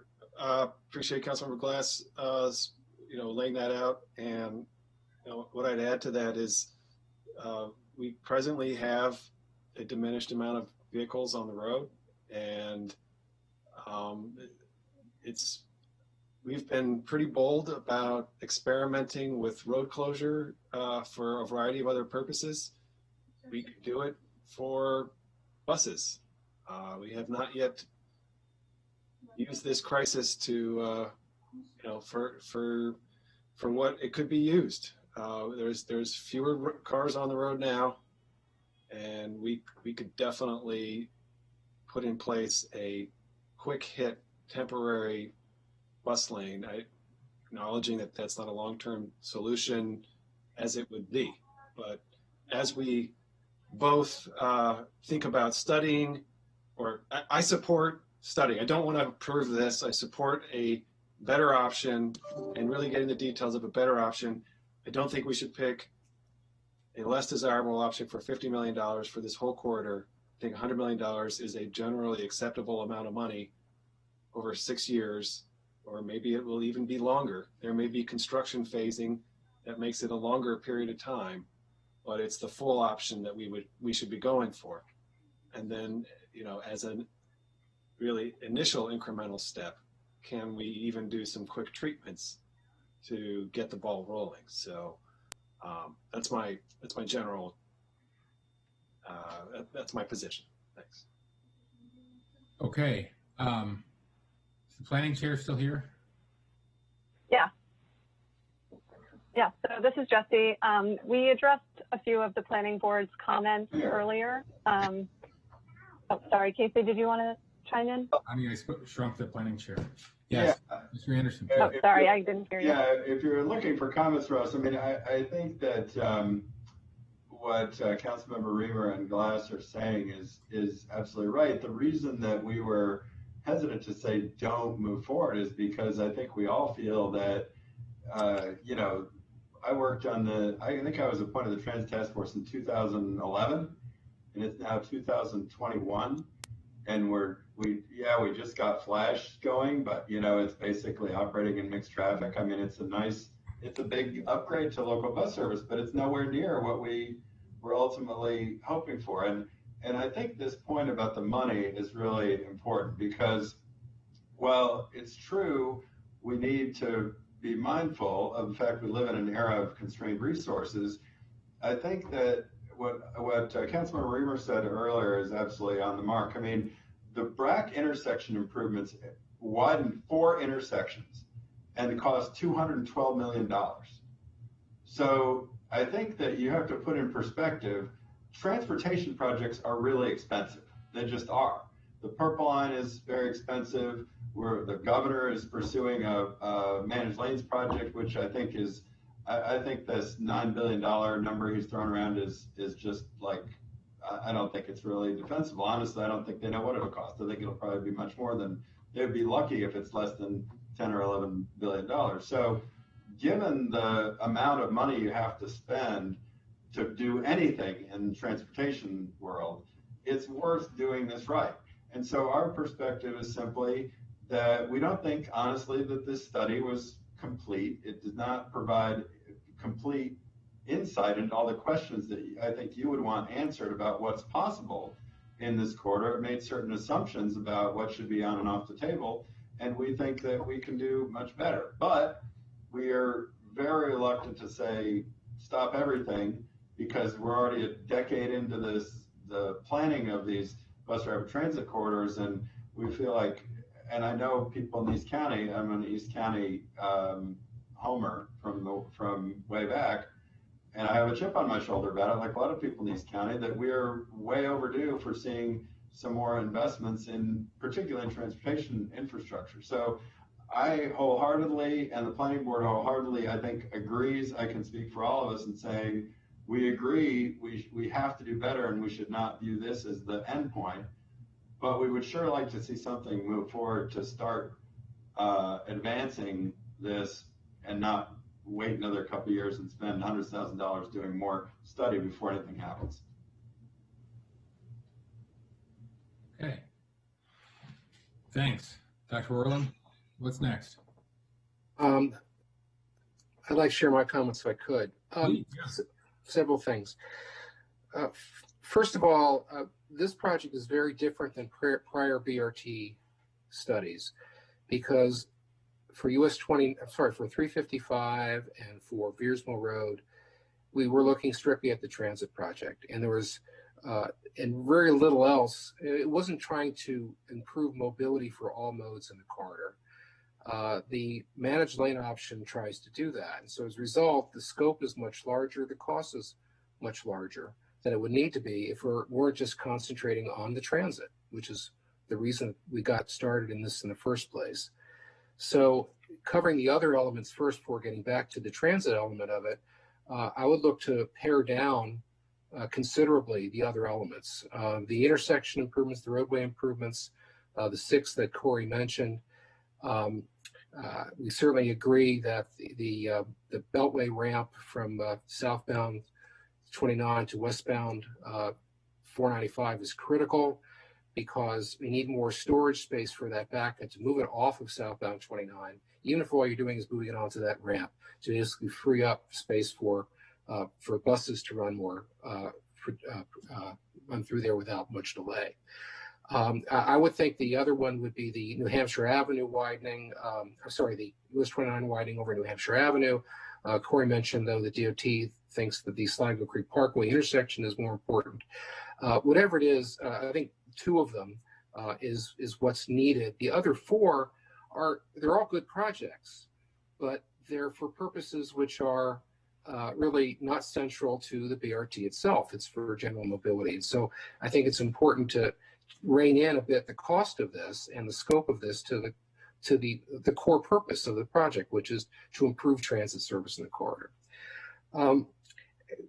The point about the transit element, well, in terms of the getting the details of that, in terms of the other parts, the bike ped improvements also is much, much greater in scope than what needs to be for the study, at least around those stations where they've identified improvements. The Purple Line BIPA, for example, is only $8 million. And here we're talking about over $20 million for bike ped improvements over a similar number of stations. I do agree, though, with the planning staff, a comment that hasn't been made yet, but it was in their packet, that there aren't any proposed bike ped improvements around these stations north of Tech Road. And I think that's a missing piece of this and should be added. As far as the traffic management part of it, the $5 million, I think all of that is nice to do. It would certainly be helpful for drivers in the corridor, but it's not central for the transit project. And I would look to not do any of that or do very little of that. And then on the transit part of it, I totally agree that the amount of work that's been done on the managed lane, the bus HOV lane concept has been much more than the median lane one. The numbers seem to bear out that the managed lane one is more cost effective, not just in terms of the fact that it's $55 million less expensive, but also actually processes more people not in cars between who's on bus and who's in a carpool than the bus lane one does. However, if the committee feels, the majority feels, or the unanimous feels that the median option deserves more study, then that's what ought to be done. In which case, what I would say is on the PDF is don't approve the $6 million because that is for detailed engineering, preliminary engineering for a particular alternative. But instead ask DOT to come back with a cost estimate to essentially fill out the median lane options so you can have an apples to apples comparison, try to do that over a much shorter period of time.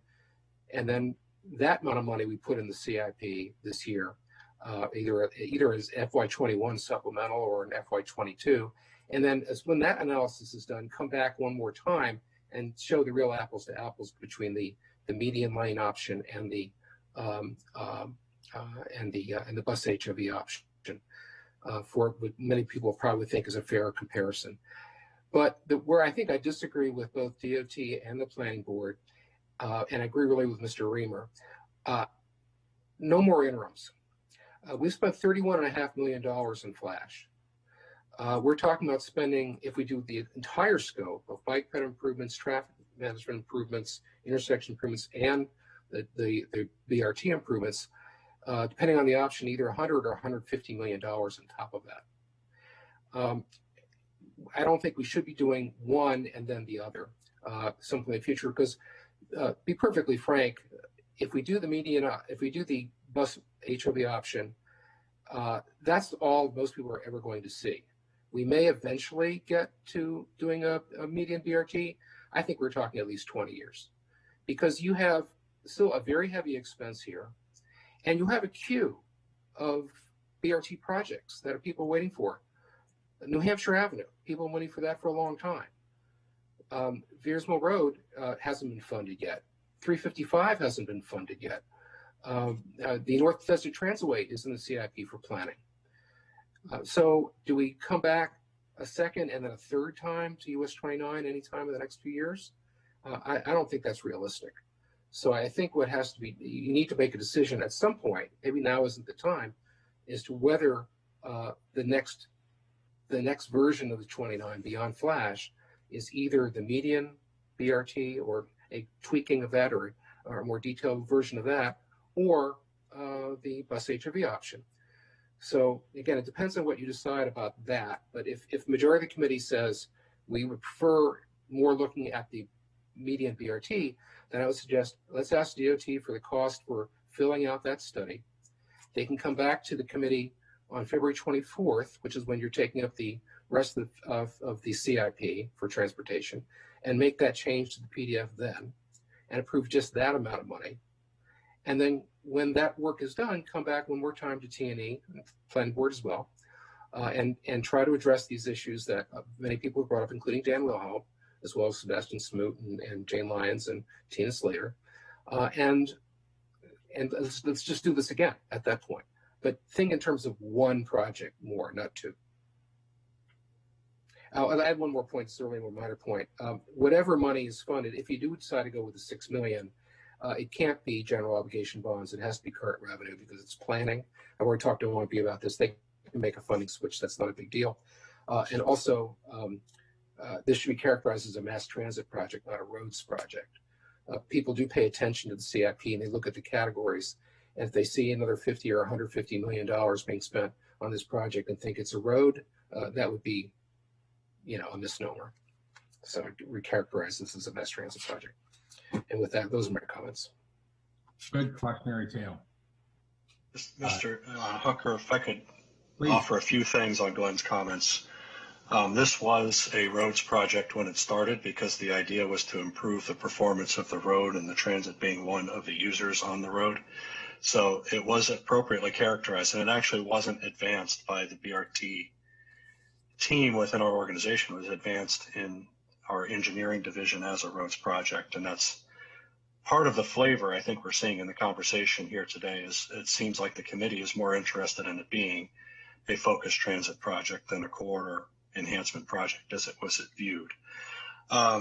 In terms of the incrementalism, you'll recall, I know Councilmember Glass and Reamer, I don't think were part of this committee at the time, but the committee's direction was that the Flash implementation was not what we needed for the long run in this project, and to come back with recommendations. And that's precisely what we've done. And we, as a department, are recommending moving forward something that can be achieved in a very short window.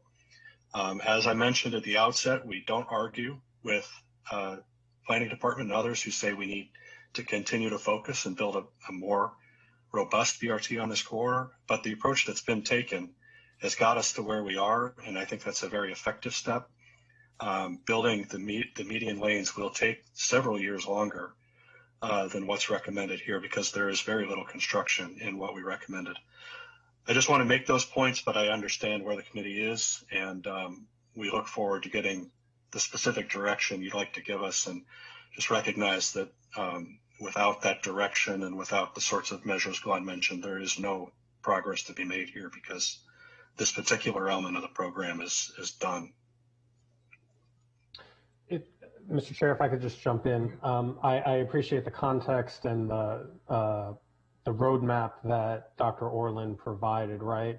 But in that time frame and in those scenarios, I want to come back to the concepts that I offered about having that pilot right lane for the half a mile to a quarter mile, whatever it is, and just be very clear that what I was referring to is from the Beltway to the shopping center, where that lane appears and quickly disappears.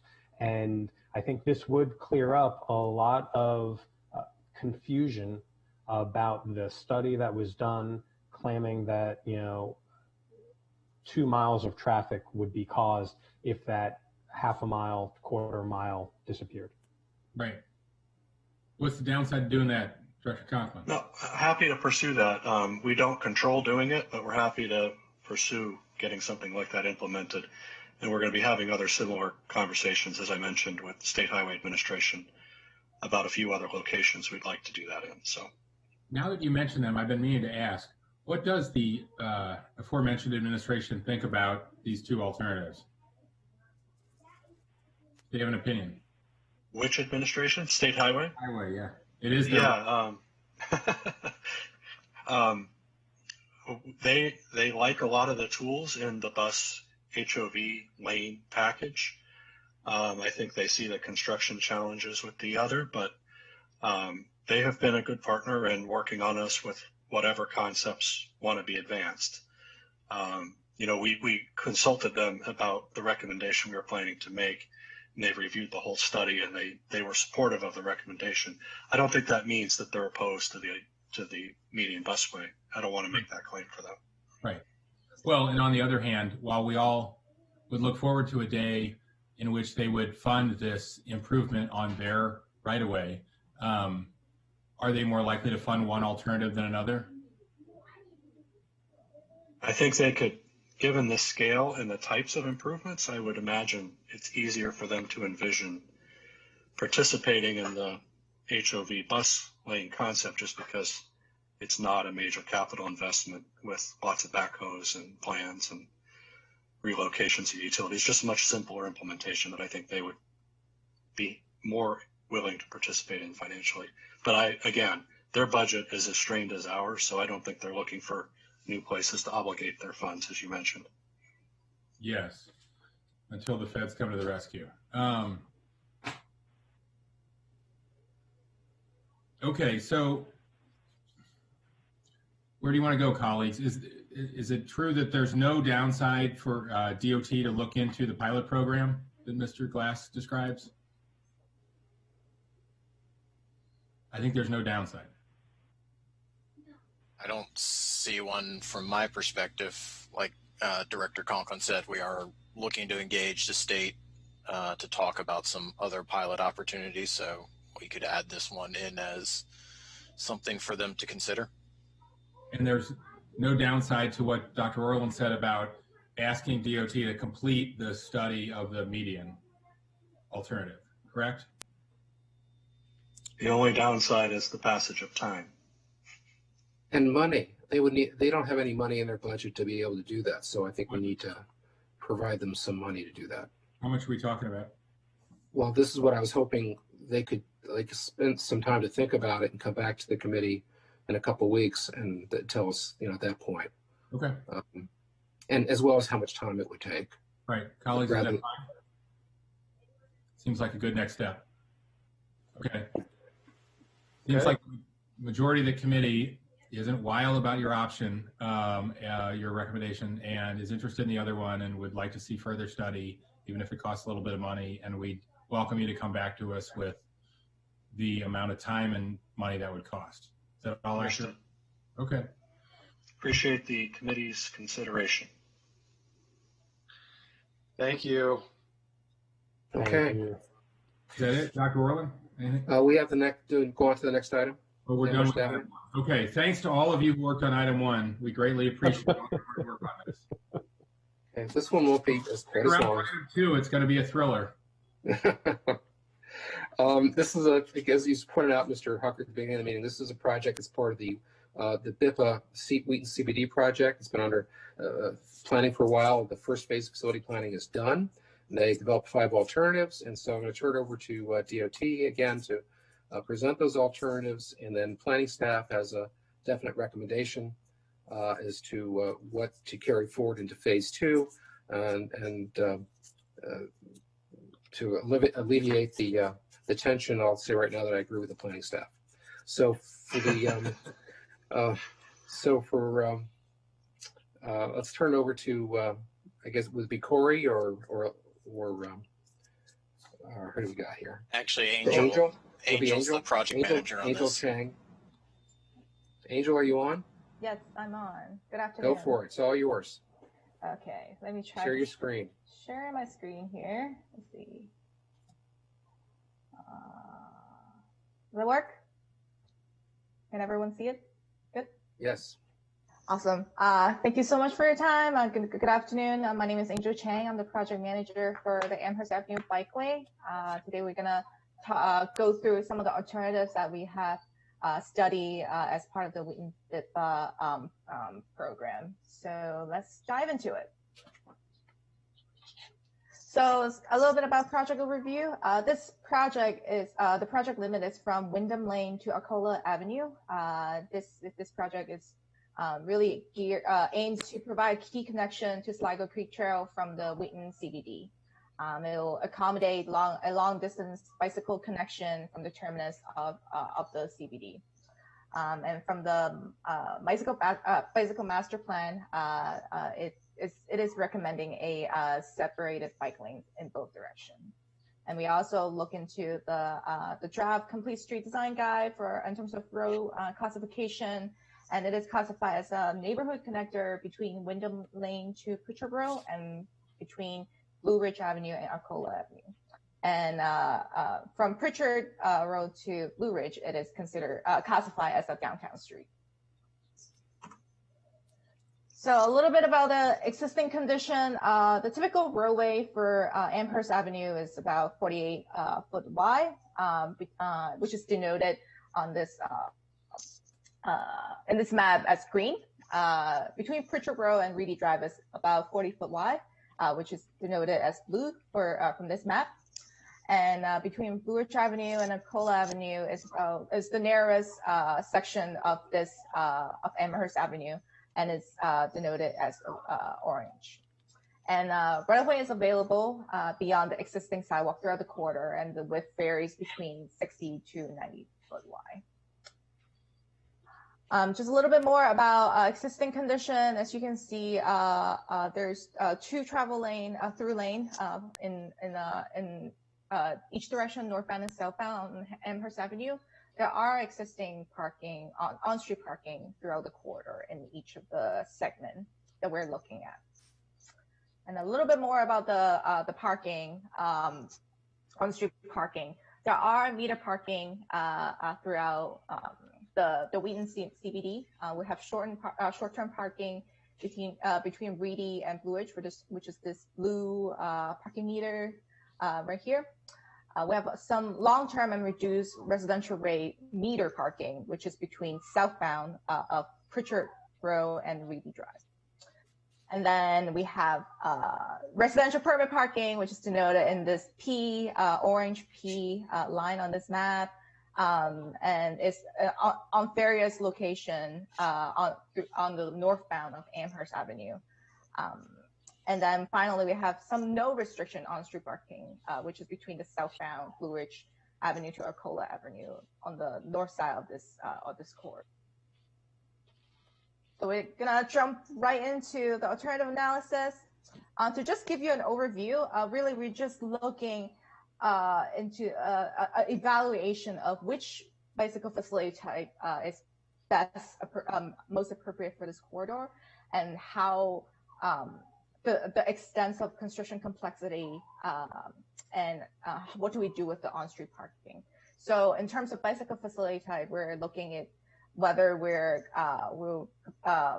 we should be proposing a separated bike lanes or a two-way cycle track, or and in terms of construction complexity, whether we're going to try to fit all these improvements within the existing roadway footprints, meaning that we will be utilizing existing parking space, or should we do the roadway widening, which is needed in order to maintain the existing parking capacity. So we're just going to jump right into the nitty-gritty detail for each of these alternatives. So for alternative one, this is a separated bike lane on both sides. Alternative, we're proposing a 5-foot bike lane with 2-foot buffer. For the most part of this corridor, we are proposing maintaining 7-foot parking spaces to match existing condition, except for the northbound Amherst Avenue between Pritchard Road and Reedy Drive for the residential parking spaces, which is right here denoted in the blue section. And for the narrowest typical section for this for Amherst Avenue between Blue Ridge and Akola, we're proposing a share lane for the northbound and a 5-foot bike lane for the southbound for this alternative one. Again, this alternative looks into how we can utilize the existing roadway footprints to and repurposing it into some sort of bicycle facility, and in this case, it's a separated bike lane. And next, we have alternative 2. This is also a separated bike lanes alternative.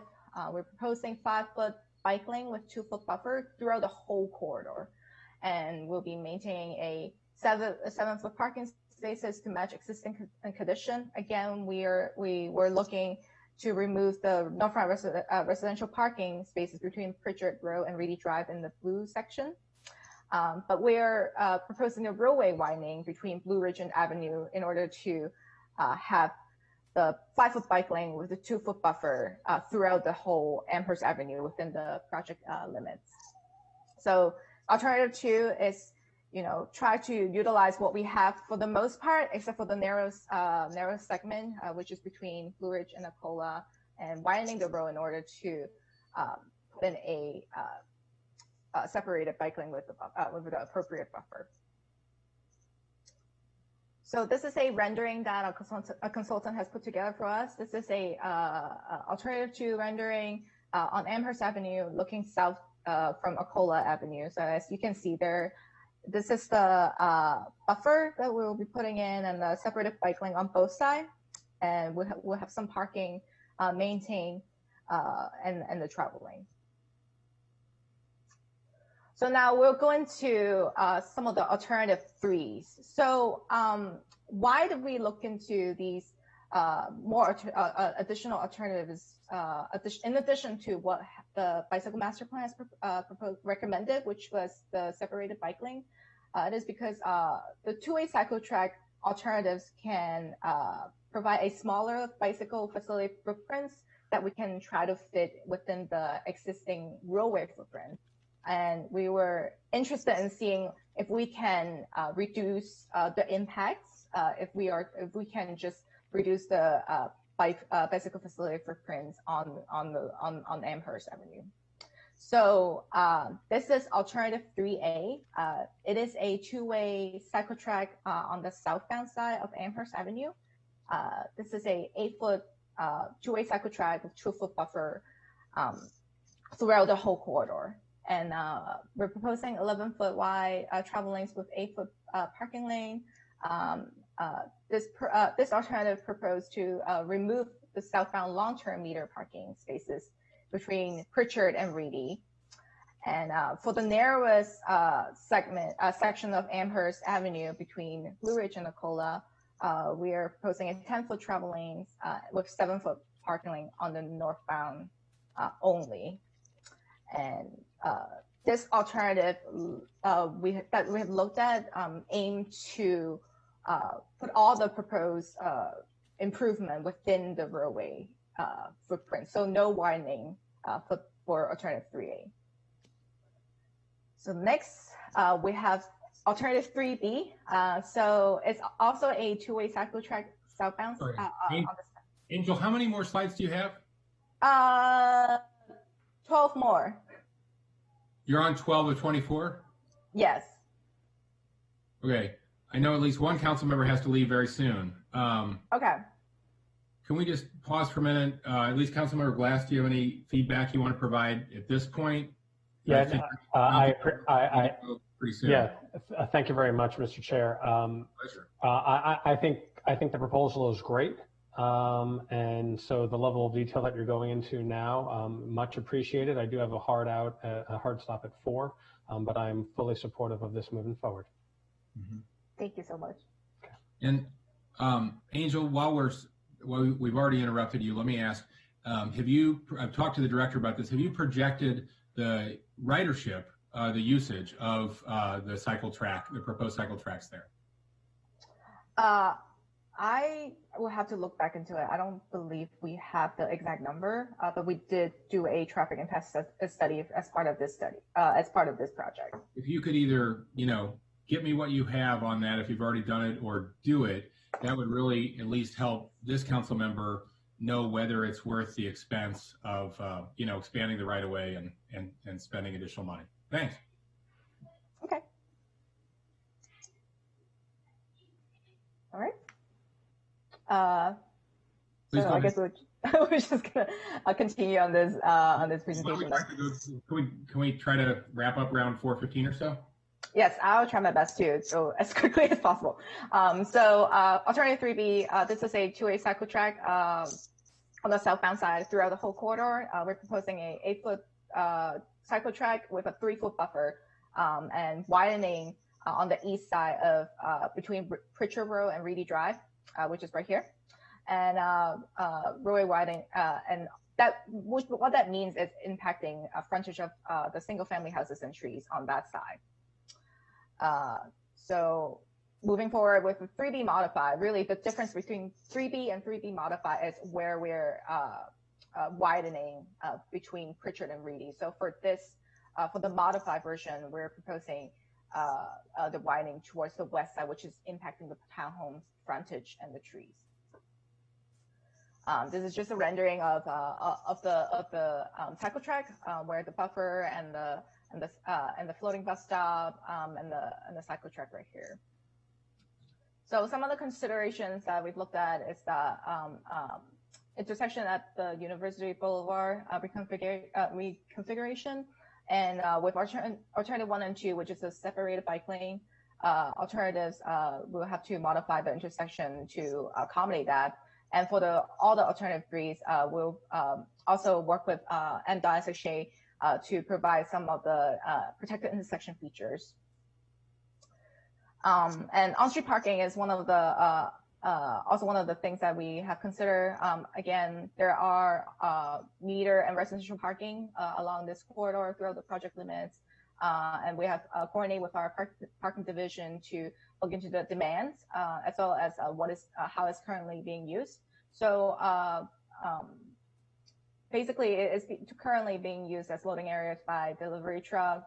And I just want to highlight that for the meter parking long-term, which is long-term spaces between Pritchard and Reedy, it's also being used as residential parking at the Cobble Hill townhomes. And there is a forecasted future increase in parking demand expected at the garage, also because of the new county facility that is just opened this past summer. Right now, based on what we looked at, our capacity can meet the demand, but this is based on what we have right now in terms of existing on-street parking. So, and then some other consideration is, what kind of how are we dealing with the bus route on this row, with the separated bike lane and the cycle track. We looked into whether we can use a shared cycle track stop or a floating bus stop.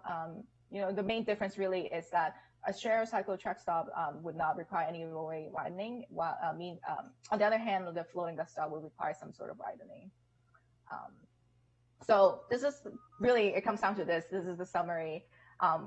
Again, we're looking into what type of facility, where alternative 1 and 2 is the separated bike lane, and all the alternative 3s are the two-way cycle track, and whether we want to widen the roadway, which alternative 1 and 3A is proposing an alternative where keeping all the new bicycle facility within the existing roadway footprints.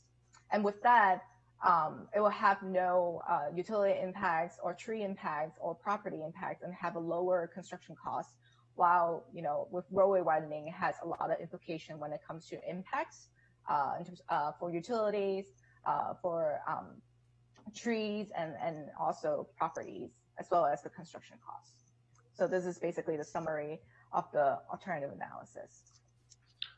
Thank you. Thank you. Yep. I don't know if I should move forward to some of the slides. Well, I think, why don't we start with Councilmember Reamer has questions. Thank you. Well, first of all, this is exactly the kind of project I was hoping we would be able to design and build when I first proposed the BIPA program, the Bike Pedestrian Priority Program, and it has been a huge success. We've got projects going all over the county, and I think this is another terrific example. A lot of good options and alternatives here. I think this is an area of the county that really does need better bike facilities. There's so many employees there, workers who take the bike into Wheaton, do public transportation, and at the same time, I think the roads are often driven at a higher rate of speed, and safety is a real issue. So this is going to have, I think, a real, very positive impact on livability for downtown Wheaton and all the people who live in that quarter. Very densely populated side of Wheaton. A lot of there's certainly single family, but there's also a lot of multifamily in that area, and it's a really terrific vision. So my general understanding here is there's a lot of consensus around 3B. The funding's already there; it's already appropriated, is my understanding, I think that personally, I really would like to see us moving forward with 3B modified.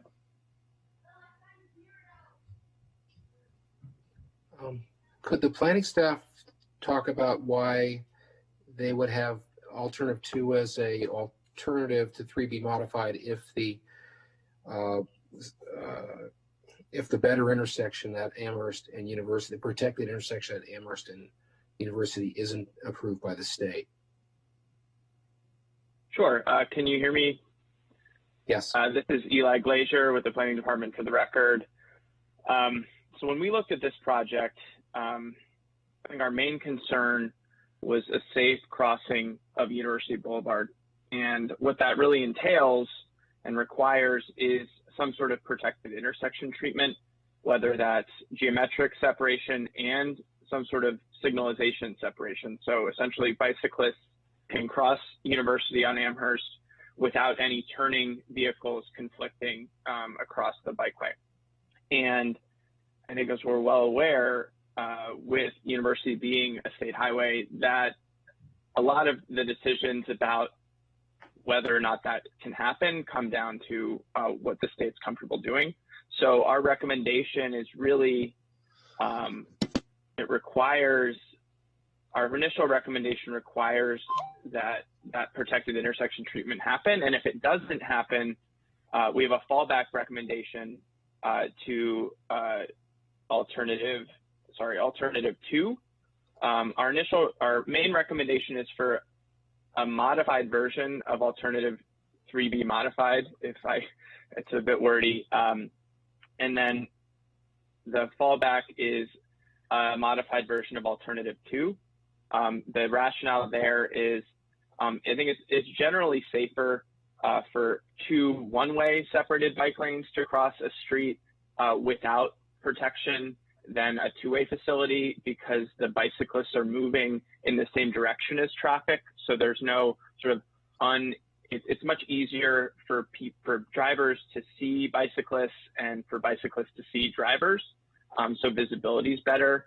The trade-off there is that there are, Angel, if you could go to slide 22. The trade-off there is that the bicycle facility envisioned in alternative 2, I would say between Pritchard and Reedy has made compromises to the quality of the bikeway to save parking. So you end up with a facility in the northbound direction that is just a conventional bike lane that doesn't have the separation that we would expect. So if a protected facility cannot be provided at University, the planning department is interested in Montgomery County DOT pursuing one of these options, either widening that block to provide separation in the northbound direction, removing the parking lanes to provide separation in the northbound direction, or really entertaining the idea that you could potentially remove a travel lane, ideally in the northbound direction, to provide space for that protected facility. So I think that alternative 2 is not what we would prefer. I think if you go to slide 21, please. Essentially, we like alternative 3 be modified with the slight modification that rather than providing a 2-foot buffer between the cycle track and the travel lanes between Pritchard Road and Reedy Drive, we would shift the parking from the east side of the road to the west side of the road to act as an additional buffer between the travel lanes and the bikeway. And I think it's really important to note, just in general, this facility is one of the highest priority bikeways in the entire county as part of the bicycle master plan. This bikeway, the Fenton Street bikeway, they provide major north-south spine connections in some of the biggest CBDs that we have in the county, sort of as alternatives to Georgia, in both cases as alternatives to Georgia Avenue. So they're really important bike facilities. And also, just in terms of the bicycle master plan, I think the planning department sees this project really as an interim sort of step towards the ultimate configuration for this bikeway. I think Angel noted that the bicycle master plan recommendation is for 2 one-way bikeways. And this is actually a breezeway concept in the bicycle master plan, which calls for essentially a high quality facility that has space for passing so bicyclists can pass each other and sort of connect our regional destinations in a quick and convenient way. And this facility is really interim to that goal because we feel that through additional redevelopment, that over time, there can also be a facility provided on the east side of this road. So we're essentially, right now, we're using the west side as a 2-way facility, but we feel that over time, a similar facility would be built on the east side of the road so that this facility, once that is fully built out, could transition to southbound only, just a wider southbound only facility, and the redeveloped side would become a northbound facility. So this is really an interim part of it. And if there are any other, council members have any other questions about this, I'm happy to answer them. If I could just add real quick comments. I agree with the planning staff for the reasons that Eli was mentioning. I don't think DOT has a particular recommendation at this point. The only couple of things I'd say is, first of all, the costs for these options are really pretty close. Option 2 was $3 million. Option 3B modified is $3.1 million. The changes that Eli's talking about wouldn't make much of a change.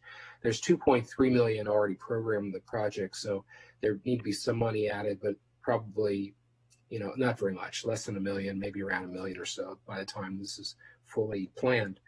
The other thing I want to point out is that this would be a perfect project to be funded by a Wheaton Urban Mobility Plan program, if that could be created sometime in the next couple of years.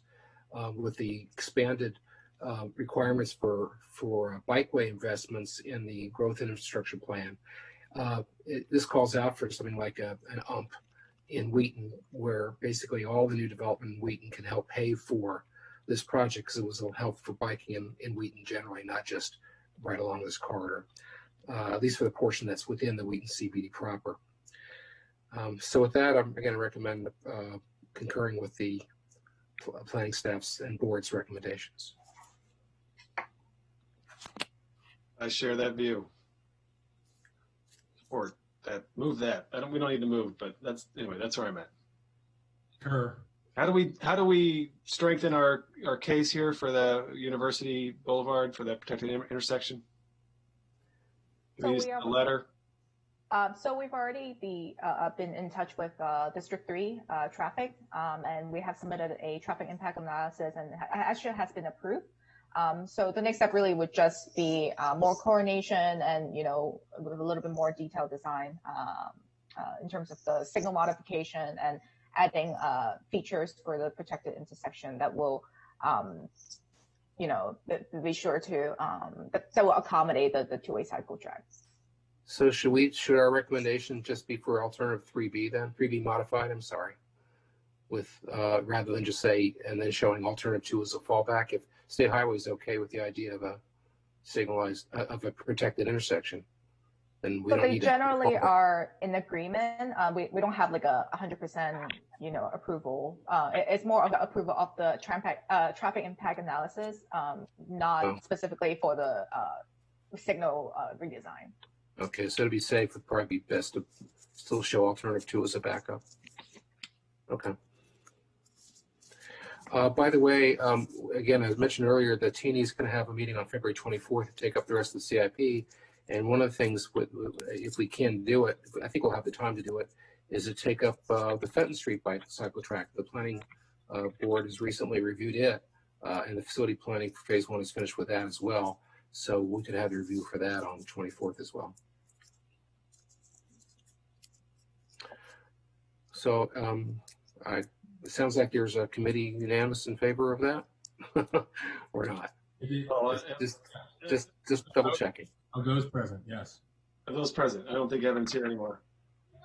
But I think that's what he. Yeah, Evan. I'll double check with him. Evan said that he was. Mr. Glass said he was in favor of the project. Right? He didn't specifically say 3B modified. I'll check with him. Great. Thanks. Okay. If I could just add quickly, I think the planning board preference was for the modification of 3B modified, just between Pritchard and Reed, you say that. And then if Councilmember Reamer, if the TNE committee is interested in a letter of support for that protected, I don't think the planning department believes that would, I think that would be beneficial if this group is interested in writing something like that. Okay, definitely. I'd be happy if you can help us with a draft just to get it going. I think we could have a committee letter or a full council letter. Probably either would be, doable. Certainly easiest to do a committee letter, but we can get the district council member on board as well. Agreed. And I'll be drafting a memo for Mr. Hucker to send to Mr. Conklin with the recommendations on both of these projects. So that'll be the formal action of TNE on these. Okay. Okay. I think that's all we have, Mr. Hucker, unless you have other questions or comments. I do not. I think Councilmember Reamer's good. I think we're going to adjourn. Thank you all for all your hard work on this.